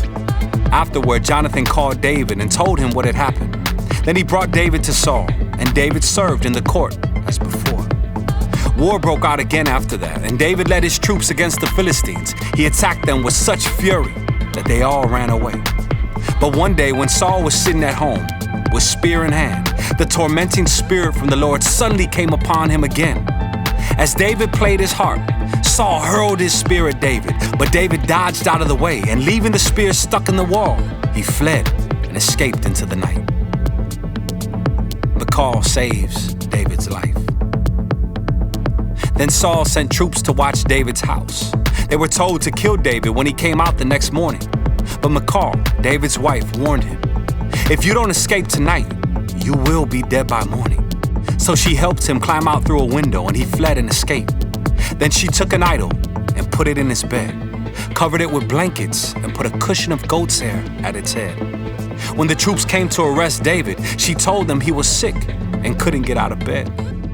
But Saul sent the troops back to get David. He ordered, Bring him to me in his bed so I can kill him. But when they came to carry David out, they discovered that it was only an idol in the bed with a cushion of goat's hair at its head. Why have you betrayed me like this and let my enemy escape? Saul demanded of Michal. I had to, Michal replied. "He threatened to kill me if I didn't help him." So David escaped and went to Ramah to see Samuel, and he told him all that Saul had done to him. Then Samuel took David with him to live at Naioth. When the report reached Saul that David was at Naioth in Ramah, he sent troops to capture him. But when they arrived and saw Samuel leading a group of prophets who were prophesying, the Spirit of God came upon Saul's men, and they also began to prophesy. When Saul heard what had happened, he sent other troops, but they too prophesied. The same thing happened a third time. Finally, Saul himself went to Ramah and arrived at the great well in Seku. Where are Samuel and David? He demanded. They are at Naioth in Ramah, someone told him.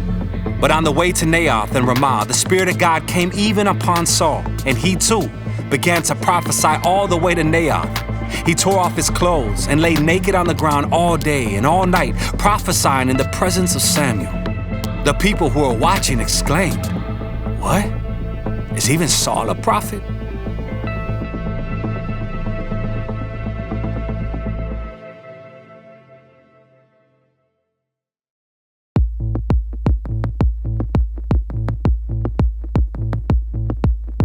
First Samuel chapter 20. Jonathan helps David. David now fled from Naioth and Ramah and found Jonathan. "What have I done?" He exclaimed. "What is my crime? How have I offended your father that he is so determined to kill me?" "That's not true," Jonathan protested. "You're not going to die. He always tells me everything he's going to do, even the little things. I know my father wouldn't hide something like this from me. It just isn't so." Then David took an oath before Jonathan and said, "Your father knows perfectly well about our friendship. So he has said to himself, 'I won't tell Jonathan. Why should I hurt him?' But I swear to you that I am only a step away from death. I swear it by the Lord and by your own soul." "Tell me what I can do to help you," Jonathan exclaimed. David replied, "Tomorrow we celebrate the New Moon Festival. I've always eaten with the king on this occasion, but tomorrow I'll hide in the field and stay there until the evening of the third day. If your father asks where I am, tell him I asked permission to go home to Bethlehem for an annual family sacrifice. If he says fine, you will know all is well. But if he is angry and loses his temper, you will know he is determined to kill me. Show me this loyalty as my sworn friend, for we made a solemn pact before the Lord. Or kill me yourself if I have sinned against your father, but please don't betray me to him." "Never," Jonathan exclaimed. "You know that if I had the slightest notion my father was planning to kill you, I would tell you at once." Then David asked, "How will I know whether or not your father is angry?" "Come out to the field with me," Jonathan replied, and they went out there together. Then Jonathan told David, "I promise by the Lord, the God of Israel, that by this time tomorrow or the next day at the latest, I will talk to my father and let you know at once how he feels about you. If he speaks favorably about you, I will let you know. But if he is angry and wants you killed, may the Lord strike me and even kill me if I don't warn you so you can escape and live. May the Lord be with you as he used to be with my father. And may you treat me with the faithful love of the Lord as long as I live. But if I die, treat my family with this faithful love, even when the Lord destroys all your enemies from the face of the earth." So Jonathan made a solemn pact with David, saying, "May the Lord destroy all your enemies." And Jonathan made David reaffirm his vow of friendship again, for Jonathan loved David as he loved himself. Then Jonathan said, "Tomorrow we celebrate the New Moon Festival. You will be missed when your place at the table is empty. The day after tomorrow, toward evening, go to the place where you hid before and wait there by the stone pile. I will come out and shoot 3 arrows to the side of the stone pile as though I was shooting at a target. Then I will send a boy to bring the arrows back. If you hear me tell him, 'They're on this side,' then you will know, as surely as the Lord lives, that all is well and there is no trouble. But if I tell him, 'Go farther, the arrows are still ahead of you,' then it will mean that you must leave immediately, for the Lord is sending you away. And may the Lord make us keep our promises to each other, for he has witnessed them." So David hid himself in the field, and when the new moon festival began, the king sat down to eat. He sat at his usual place against the wall, with Jonathan sitting opposite him and Abner beside him. But David's place was empty. Saul didn't say anything about it that day, for he said to himself, Something must have made David ceremonially unclean. But when David's place was empty again the next day, Saul asked Jonathan, Why hasn't the son of Jesse been here for the meal either yesterday or today? Jonathan replied, David earnestly asked me if he could go to Bethlehem. He said, Please let me go, for we are having a family sacrifice. My brother demanded that I be there, so please let me get away to see my brothers. That's why he isn't here at the king's table. Saul boiled with rage at Jonathan. You stupid son of a whore! He swore at him. Do you think I don't know that you want him to be king in your place? Shaming yourself and your mother? As long as that son of Jesse is alive, you'll never be king. Now go and get him so I can kill him.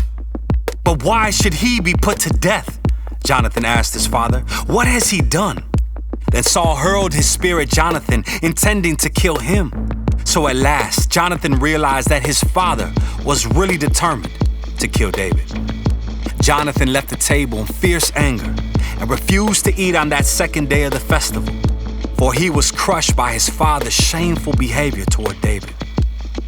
The next morning, as agreed, Jonathan went out into the field and took a young boy with him to gather his arrows. Start running, he told the boy, so you can find the arrows as I shoot them. So the boy ran, and Jonathan shot an arrow beyond him. When the boy had almost reached the arrow, Jonathan shouted, The arrow is still ahead of you. Hurry, hurry, don't wait. So the boy quickly gathered up the arrows and ran back to his master.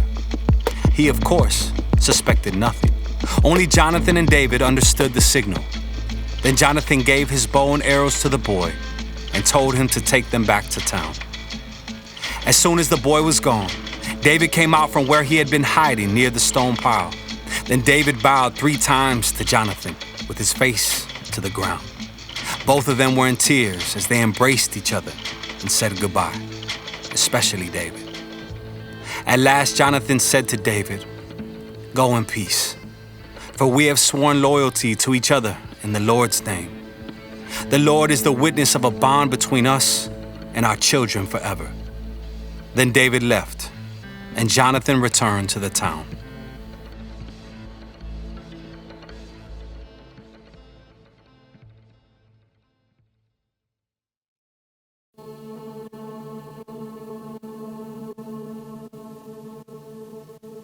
First Samuel chapter 21. David runs from Saul. David went to the town of Nob to see Ahimelech the priest. Ahimelech trembled when he saw him. Why are you alone? He asked. Why is no one with you? The king has sent me on a private matter, David said. He told me not to tell anyone why I'm here.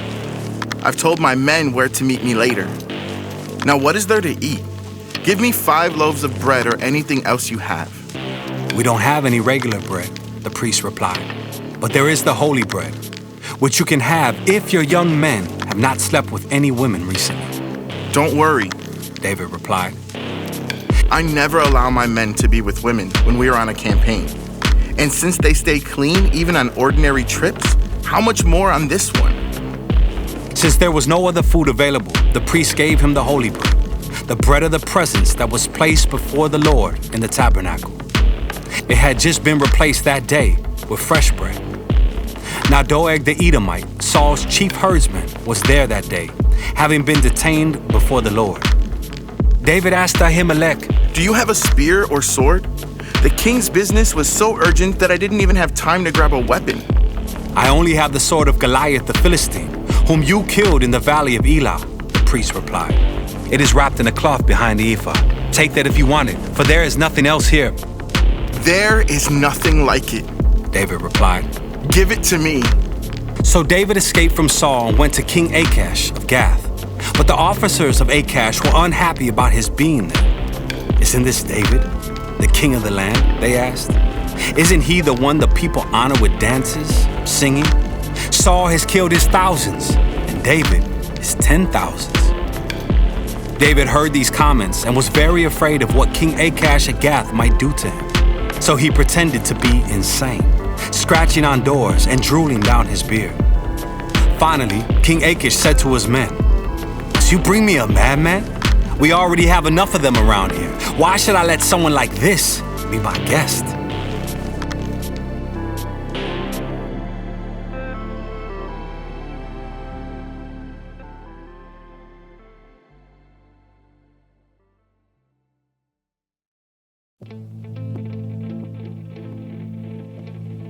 First Samuel chapter 22. David at the cave of Adullam. So David left Gath and escaped to the cave of Adullam. Soon his brothers and all his other relatives joined him there. Then others began coming, men who were in trouble or in debt, or who were just discontented, until David was the captain of about 400 men. Later David went to Mizpah in Moab, where he asked the king, "Please allow my father and mother to live here with you, until I know what God is going to do for me." So David's parents stayed in Moab with the king during the entire time David was living in his stronghold. One day the prophet Gad told David, "Leave the stronghold and return to the land of Judah." So David went to the forest of Hereth. The news of his arrival in Judah soon reached Saul. At the time, the king was sitting beneath the tamarisk tree on the hill at Gibeah, holding his spear and surrounded by his officers. Listen here, you men of Benjamin. Saul shouted to his officers when he heard the news. Has that son of Jesse promised every one of you fields and vineyards? Has he promised to make you all generals and captains in his army? Is that why you have conspired against me? For not one of you told me when my own son made a solemn pact with the son of Jesse. You're not even sorry for me. Think of it, my own son, encouraging him to kill me, as he is trying to do this very day. Then Doeg the Edomite, who was standing there with Saul's men, spoke up. "When I was at Nob," he said, "I saw the son of Jesse talking to the priest, Ahimelech, son of Ahitub. Ahimelech consulted the Lord for him.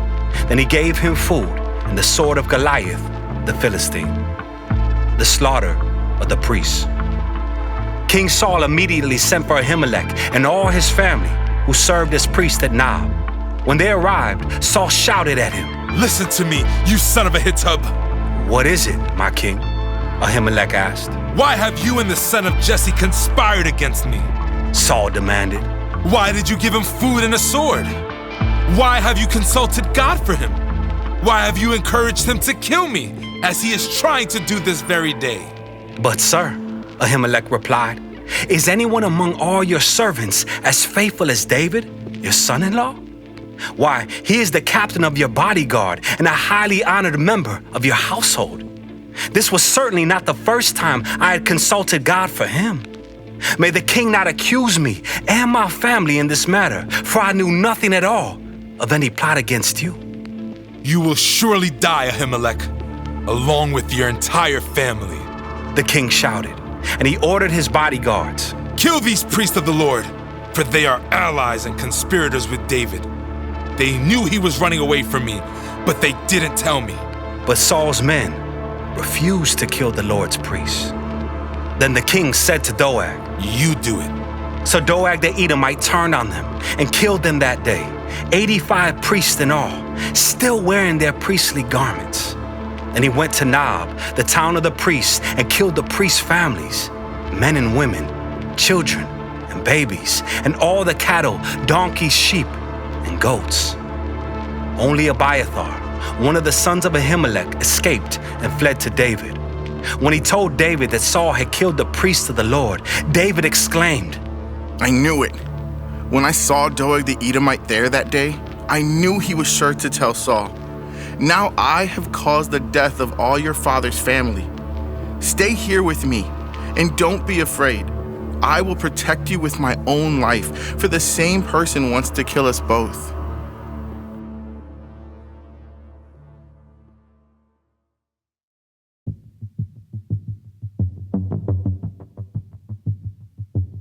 First Samuel chapter 23. David protects the town of Keilah.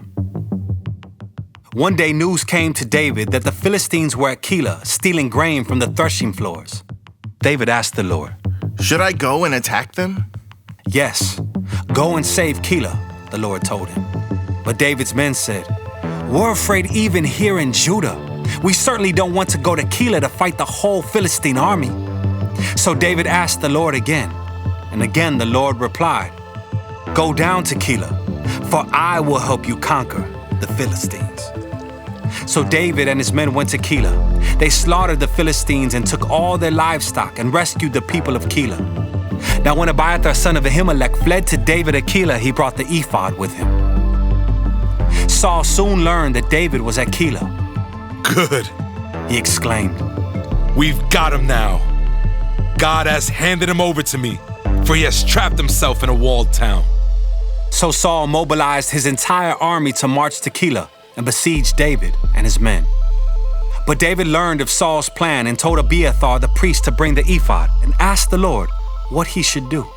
Then David prayed, "O Lord, God of Israel, I have heard that Saul is planning to come and destroy Keilah, because I am here. Will the leaders of Keilah betray me to him? And will Saul actually come as I have heard? O Lord, God of Israel, please tell me." and the Lord said, "He will come." Again David asked, "Will the leaders of Keilah betray me and my men to Saul?" and the Lord replied, "Yes, they will betray you." David hides in the wilderness. So David and his men, about 600 of them now, left Keilah and began roaming the countryside. Word soon reached Saul that David had escaped, so he didn't go to Keilah after all. David now stayed in the strongholds of the wilderness and in the hill country of Ziph. Saul hunted him day after day, but God didn't let Saul find him. One day near Horesh, David received the news that Saul was on the way to Ziph to search for him and kill him. Jonathan went to find David and encouraged him to stay strong in his faith in God. "Don't be afraid," Jonathan reassured him. "My father will never find you. You are going to be the king of Israel, and I will be next to you, as my father Saul is well aware." So the two of them renewed their solemn pact before the Lord. Then Jonathan returned home, while David stayed at Horesh. But now the men of Ziph went to Saul in Gibeah and betrayed David to him. "We know where David is hiding," they said. "He is in the strongholds of Horesh on the hill of Hakilah, which is in the southern part of Jeshimon. Come down whenever you're ready, O king, and we will catch him and hand him over to you." The Lord bless you. Saul said. At last, someone is concerned about me. Go and check again to be sure of where he is staying and who has seen him there, for I know that he is very crafty. Discover his hiding places and come back when you are sure. Then I'll go with you. And if he is in the area at all, I'll track him down, even if I have to search every hiding place in Judah. So the men of Ziph returned home ahead of Saul. Meanwhile, David and his men had moved into the wilderness of Maon in the Arabah Valley, south of Jeshimon. When David heard that Saul and his men were searching for him, he went even farther into the wilderness to the great rock, and he remained there in the wilderness of Maon. But Saul kept after him in the wilderness. Saul and David were now on opposite sides of a mountain. Just as Saul and his men began to close in on David and his men, an urgent message reached Saul that the Philistines were raiding Israel again. So Saul quit chasing David and returned to fight the Philistines. Ever since that time, the place where David was camped has been called the Rock of Escape. David then went to live in the strongholds of En-Gedi.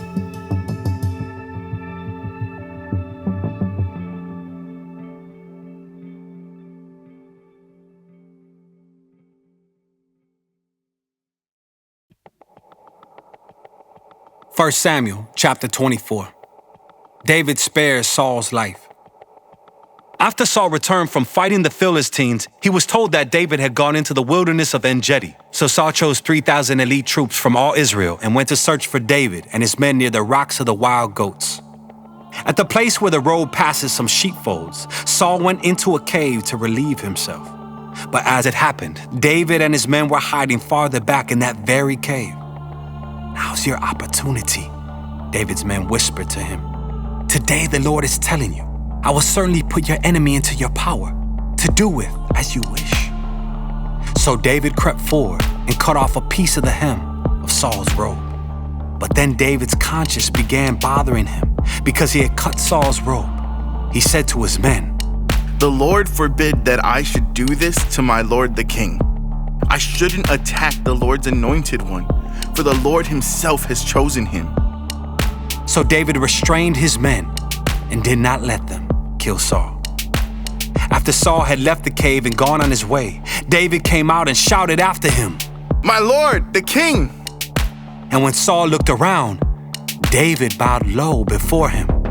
Then he shouted to Saul, "Why do you listen to the people who say I am trying to harm you? This very day you can see with your own eyes it isn't true. For the Lord placed you at my mercy back there in the cave. Some of my men told me to kill you, but I spared you. For I said, I will never harm the king. He is the Lord's anointed one. Look, my father, at what I have in my hand. It is a piece of the hem of your robe. I cut it off, but I didn't kill you. This proves that I am not trying to harm you, and that I have not sinned against you, even though you have been hunting for me to kill me. May the Lord judge between us. Perhaps the Lord will punish you for what you are trying to do to me, but I will never harm you. As that old proverb says, from evil people come evil deeds. So you can be sure I will never harm you. Who is the king of Israel trying to catch anyway? Should he spend his time chasing one who is as worthless as a dead dog or a single flea? May the Lord therefore judge which of us is right and punish the guilty one. He is my advocate, and he will rescue me from your power." When David had finished speaking, Saul called back, Is that really you? My son David? Then he began to cry, and he said to David, You are a better man than I am, for you have repaid me good for evil. Yes, you have been amazingly kind to me today. For when the Lord put me in a place where you could have killed me, you didn't do it. Who else would let his enemy get away when he had him in his power? May the Lord reward you well for the kindness you have shown me today. And now I realize that you're surely going to be king, and that the kingdom of Israel will flourish under your rule.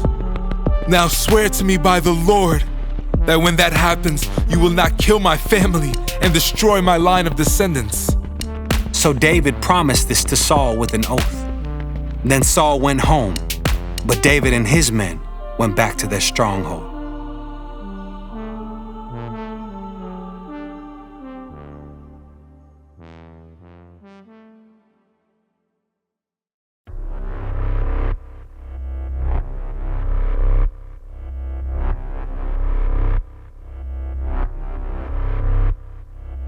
First Samuel chapter 25, the death of Samuel.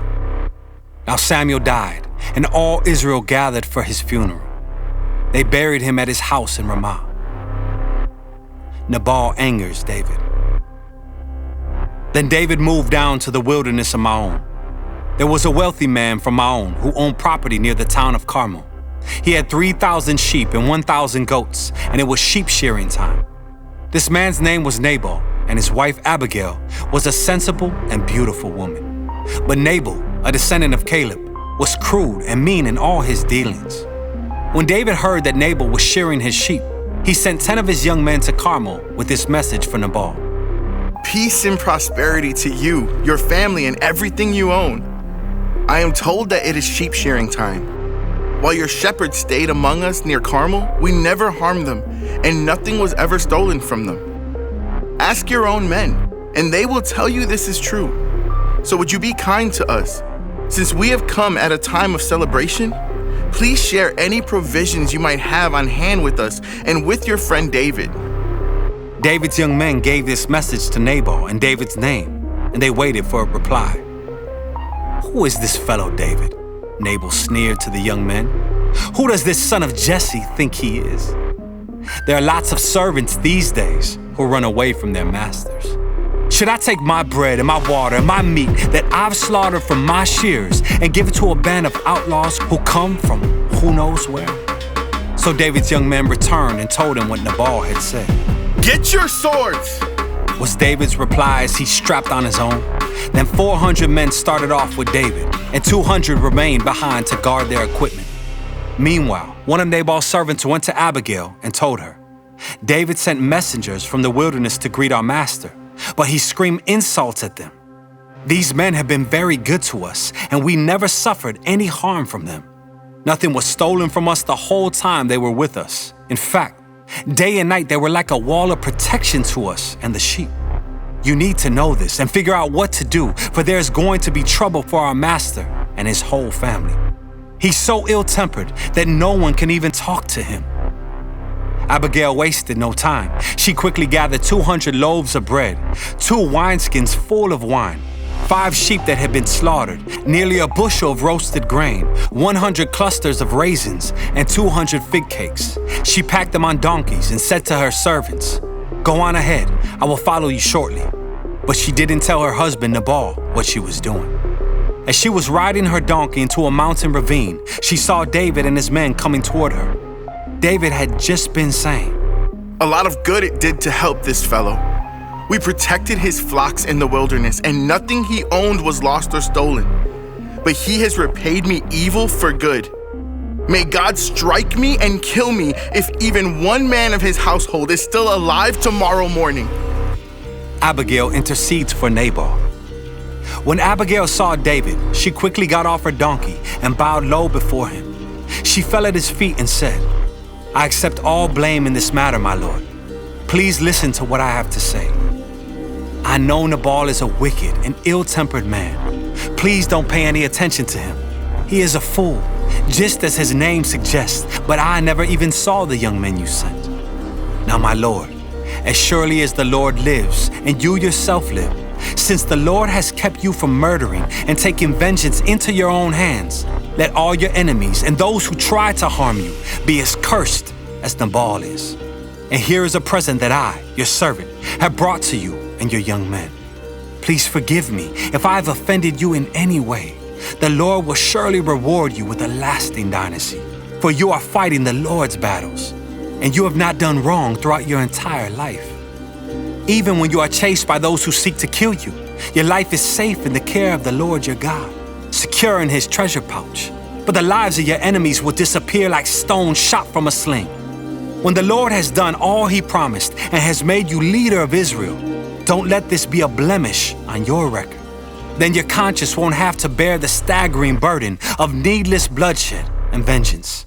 And when the Lord has done these great things for you, please remember me, your servant." David replied to Abigail, "Praise the Lord, the God of Israel, who has sent you to meet me today. Thank God for your good sense. Bless you for keeping me from murder and from carrying out vengeance with my own hands. For I swear by the Lord, the God of Israel, who has kept me from hurting you, that if you had not hurried out to meet me, not one of Nabal's men would still be alive tomorrow morning." Then David accepted her present and told her, "Return home in peace. I have heard what you said. We will not kill your husband." When Abigail arrived home, she found that Nabal was throwing a big party and was celebrating like a king. He was very drunk, so she didn't tell him anything about her meeting with David until dawn the next day. In the morning when Nabal was sober, his wife told him what had happened. As a result, he had a stroke and he lay paralyzed on his bed like a stone. About 10 days later, the Lord struck him and he died. David marries Abigail. When David heard that Nabal was dead, he said, "Praise the Lord who has avenged the insult I received from Nabal and has kept me from doing it myself. Nabal has received the punishment for his sin." Then David sent messengers to Abigail to ask her to become his wife. When the messengers arrived at Carmel, they told Abigail, "David has sent us to take you back to marry him." She bowed low to the ground and responded, "I, your servant, would be happy to marry David. I would even be willing to become a slave, washing the feet of his servants." Quickly getting ready, she took along 5 of her servant girls as attendants, mounted her donkey, and went with David's messengers. And so she became his wife. David also married Ahinoam from Jezreel, making both of them his wives. Saul, meanwhile, had given his daughter Michal, David's wife, to a man from Galim named Palti, son of Laish.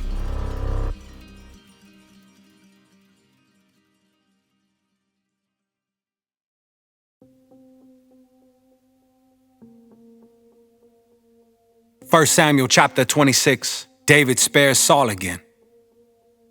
Now some men from Ziph came to Saul at Gibeah to tell him, David is hiding on the hill of Hachilah, which overlooks Jeshimon.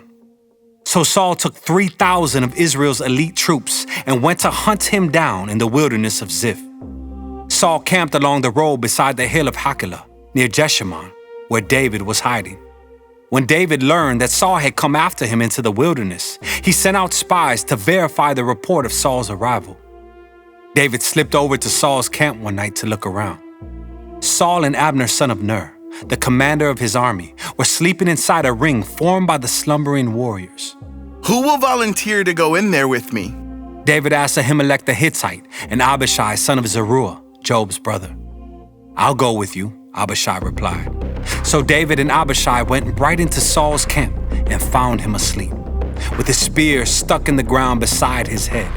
Abner and the soldiers were lying asleep around him. God has surely handed your enemy over to you this time, Abishai whispered to David. Let me pin him to the ground. With one thrust of the spear, I won't need to strike twice. No, David said.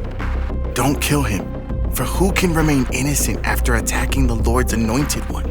Surely the Lord will strike Saul down someday, or he will die of old age or in battle. The Lord forbid that I should kill the one he has anointed, but take his spear and that jug of water beside his head, and then let's get out of here. So David took the spear and jug of water that were near Saul's head. Then he and Abishai got away without anyone seeing them or even waking up, because the Lord had put Saul's men into a deep sleep. David climbed the hill opposite the camp until he was at a safe distance. Then he shouted down to the soldiers and to Abner, son of Ner. Wake up, Abner! Who is it? Abner demanded. Well, Abner, you're a great man, aren't you? David taunted. Where in all Israel is there anyone as mighty? So why haven't you guarded your master the king when someone came to kill him? This isn't good at all. I swear by the Lord that you and your men deserve to die, because you failed to protect your master, the Lord's anointed. Look around. Where are the king's spear and the jug of water that were beside his head? Saul recognized David's voice and called out, Is that you, my son David? And David replied, Yes, my lord the king. Why are you chasing me? What have I done? What is my crime? But now let my lord the king listen to his servant. If the Lord has stirred you up against me, then let him accept my offering. But if this is simply a human scheme, then may those involved be cursed by the Lord. For they have driven me from my home, so I can no longer live among the Lord's people. And they have said, Go, worship pagan gods. Must I die on foreign soil, far from the presence of the Lord? Why has the king of Israel come out to search for a single flea? Why does he hunt me down like a partridge on the mountains? And Saul confessed, I have sinned. Come back home, my son, and I will no longer try to harm you, for you valued my life today. I have been a fool and very, very wrong. Here is your spear, O king. David replied. Let one of your young men come over and get it. The Lord gives his own reward for doing good and for being loyal, and I refuse to kill you even when the Lord placed you in my power, for you are the Lord's anointed one. Now may the Lord value my life, even as I have valued yours today. May he rescue me from all my troubles. And Saul said to David, Blessings on you, my son David. You will do many heroic deeds, and you will surely succeed. Then David went away, and Saul returned home.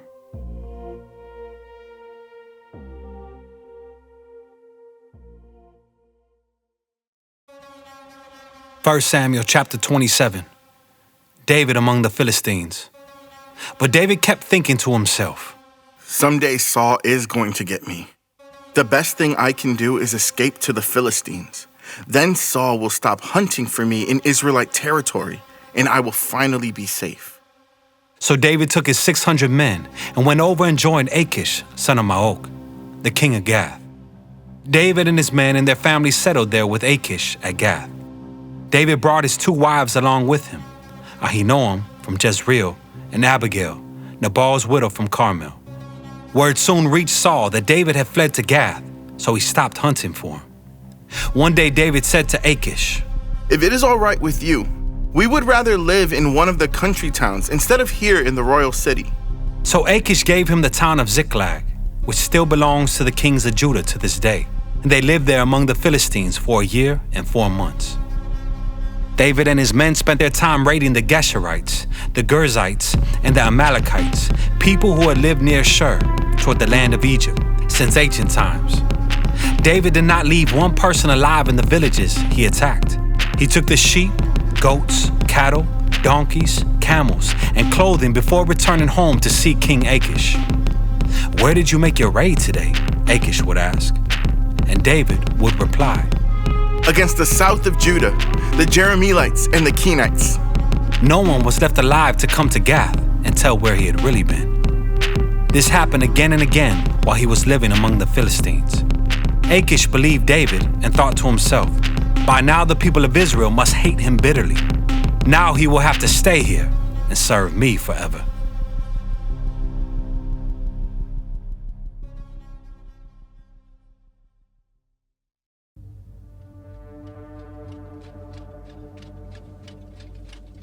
First Samuel chapter 28. Saul consults a medium. About that time, the Philistines mustered their armies for another war with Israel. King Achish told David, "You and your men will be expected to join me in battle." Very well, David agreed. Now you will see for yourself what we can do. Then Achish told David, "I will make you my personal bodyguard for life." Meanwhile, Samuel had died, and all Israel had mourned for him. He was buried in Ramah, his hometown. And Saul had banned from the land of Israel all mediums and those who consult the spirits of the dead. The Philistines set up their camp at Shunem, and Saul gathered all the army of Israel and camped at Gilboa. When Saul saw the vast Philistine army, he became frantic with fear. He asked the Lord what he should do, but the Lord refused to answer him, either by dreams or by sacred lots or by the prophets. Saul then said to his advisors, Find a woman who is a medium, so I can go and ask her what to do. His advisors replied, There is a medium at Endor. So Saul disguised himself by wearing ordinary clothing instead of his royal robes. Then he went to the woman's home at night, accompanied by 2 of his men. I have to talk to a man who has died, He said, Will you call up his spirit for me? Are you trying to get me killed? The woman demanded. You know that Saul has outlawed all the mediums and all who consult the spirits of the dead. Why are you setting a trap for me? But Saul took an oath in the name of the Lord and promised, As surely as the Lord lives, nothing bad will happen to you for doing this. Finally, the woman said, Well, whose spirit do you want me to call up? Call up Samuel, Saul replied. When the woman saw Samuel, she screamed, You've deceived me! You are Saul! Don't be afraid, The king told her. What do you see? I see a god coming up out of the earth, she said. What does he look like? Saul asked. He is an old man wrapped in a robe, she replied. Saul realized it was Samuel, and he fell to the ground before him. Why have you disturbed me by calling me back? Samuel asked Saul. Because I am in deep trouble, Saul replied. The Philistines are at war with me, and God has left me and won't reply by prophets or dreams. So I have called for you to tell me what to do. But Samuel replied, Why ask me, since the Lord has left you and has become your enemy? The Lord has done just as he said he would. He has torn the kingdom from you and given it to your rival, David.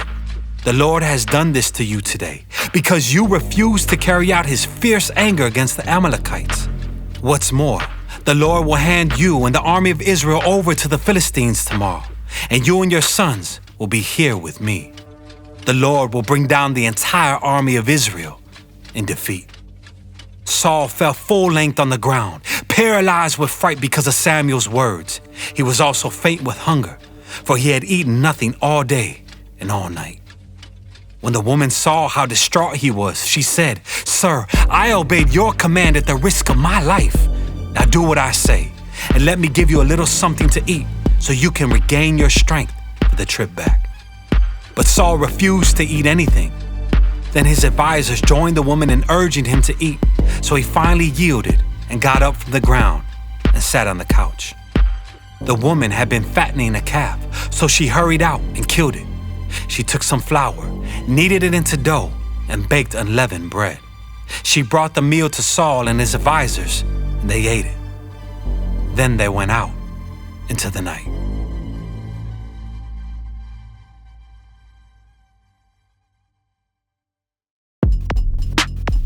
1 Samuel chapter 29. The Philistines reject David. The entire Philistine army now mobilized at Aphek, and the Israelites camped at the spring in Jezreel. As the Philistine rulers were leading out their troops in groups of hundreds and thousands, David and his men marched at the rear with King Achish. But the Philistine commanders demanded, "What are these Hebrews doing here?" And Achish told them, "This is David, the servant of King Saul of Israel. He's been with me for years, and I've never found a single fault in him from the day he arrived until today." But the Philistine commanders were angry. "Send him back to the town you've given him," they demanded. "He can't go into the battle with us. What if he turns against us in battle and becomes our adversary? Is there any better way for him to reconcile himself with his master than by handing our heads over to him? Isn't this the same David about whom the women of Israel sing in their dances? Saul has killed his thousands and David his 10,000s. So Achish finally summoned David and said to him, "I swear by the Lord that you have been a trustworthy ally. I think you should go with me into battle, for I've never found a single flaw in you from the day you arrived until today. But the other Philistine rulers won't hear of it. Please don't upset them, but go back quietly." "What have I done to deserve this treatment?" David demanded. "What have you ever found in your servant that I can't go and fight the enemies of my lord the king?" But Achish insisted, "As far as I'm concerned, you're as perfect as an angel of God. But the Philistine commanders are afraid to have you with them in the battle. Now get up early in the morning and leave with your men as soon as it gets light." So David and his men headed back into the land of the Philistines, while the Philistine army went on to Jezreel.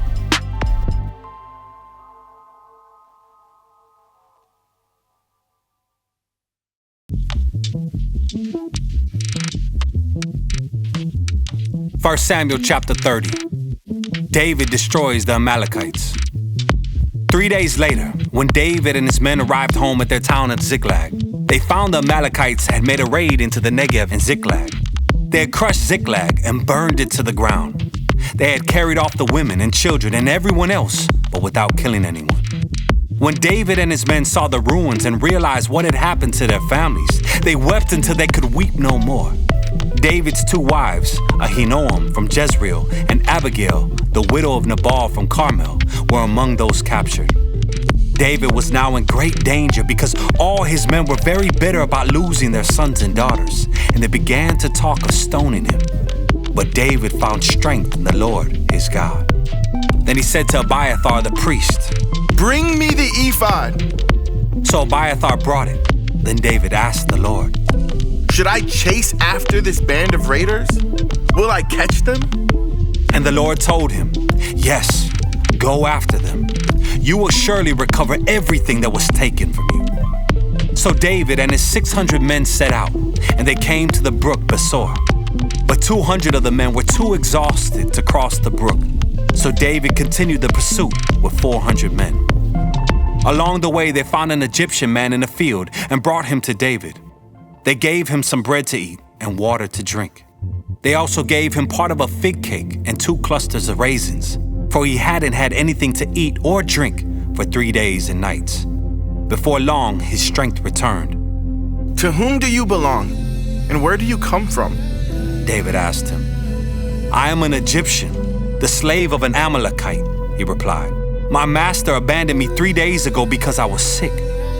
We were on our way back from raiding the Kerethites in the Negev, the territory of Judah, and the land of Caleb, and we had just burned Ziklag."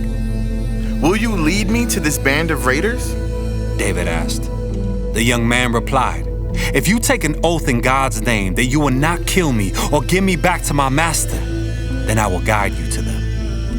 So he led David to them, and they found the Amalekites spread out across the fields, eating and drinking and dancing with joy because of the vast amount of plunder they had taken from the Philistines and the land of Judah.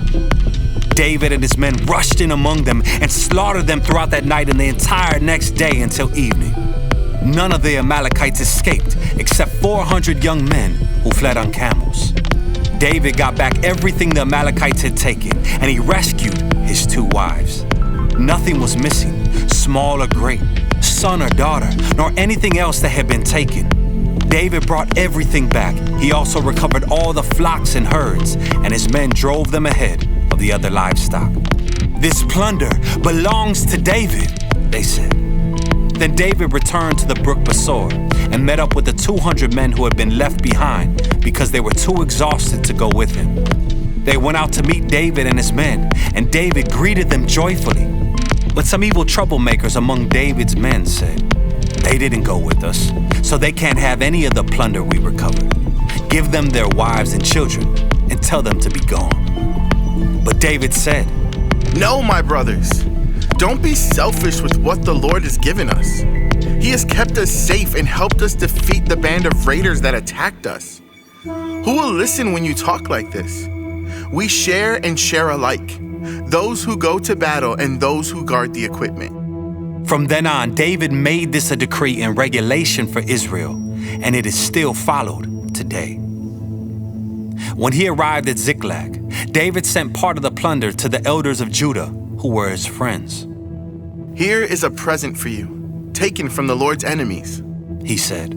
The gifts were sent to the people of the following towns David had visited: Bethel, Ramoth Negev, Jatir, Aror, Sifmoth, Eshtemoa, Rekel, the towns of the Jeremielites, the towns of the Kenites, Hormah, Borashan, Athik, Hebron, and all the other places David and his men had visited.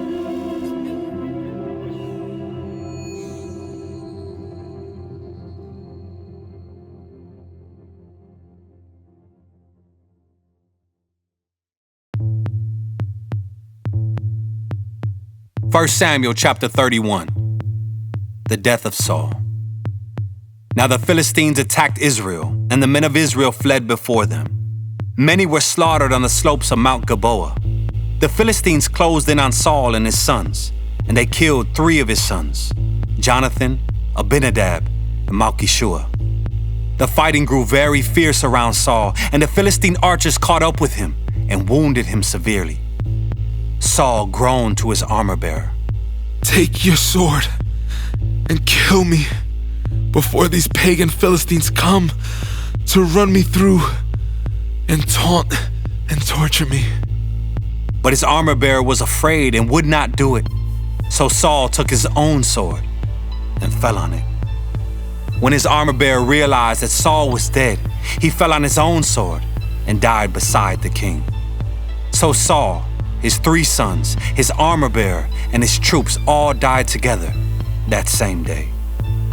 When the Israelites on the other side of the Jezreel Valley and beyond the Jordan saw that the Israelite army had fled and that Saul and his sons were dead, they abandoned their towns and fled. So the Philistines moved in and occupied their towns. The next day, when the Philistines went out to strip the dead, they found the bodies of Saul and his 3 sons on Mount Gilboa. So they cut off Saul's head and stripped off his armor.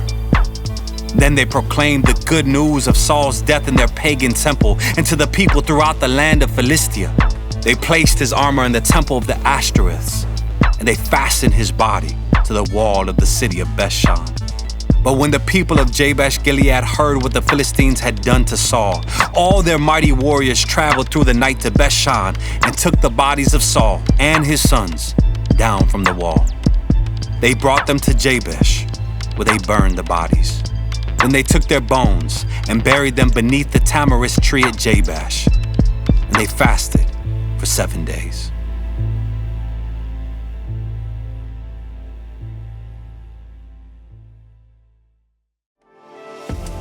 Thanks for listening to the Streetlights Audio Bible. Hope you enjoyed it. Please share it with others.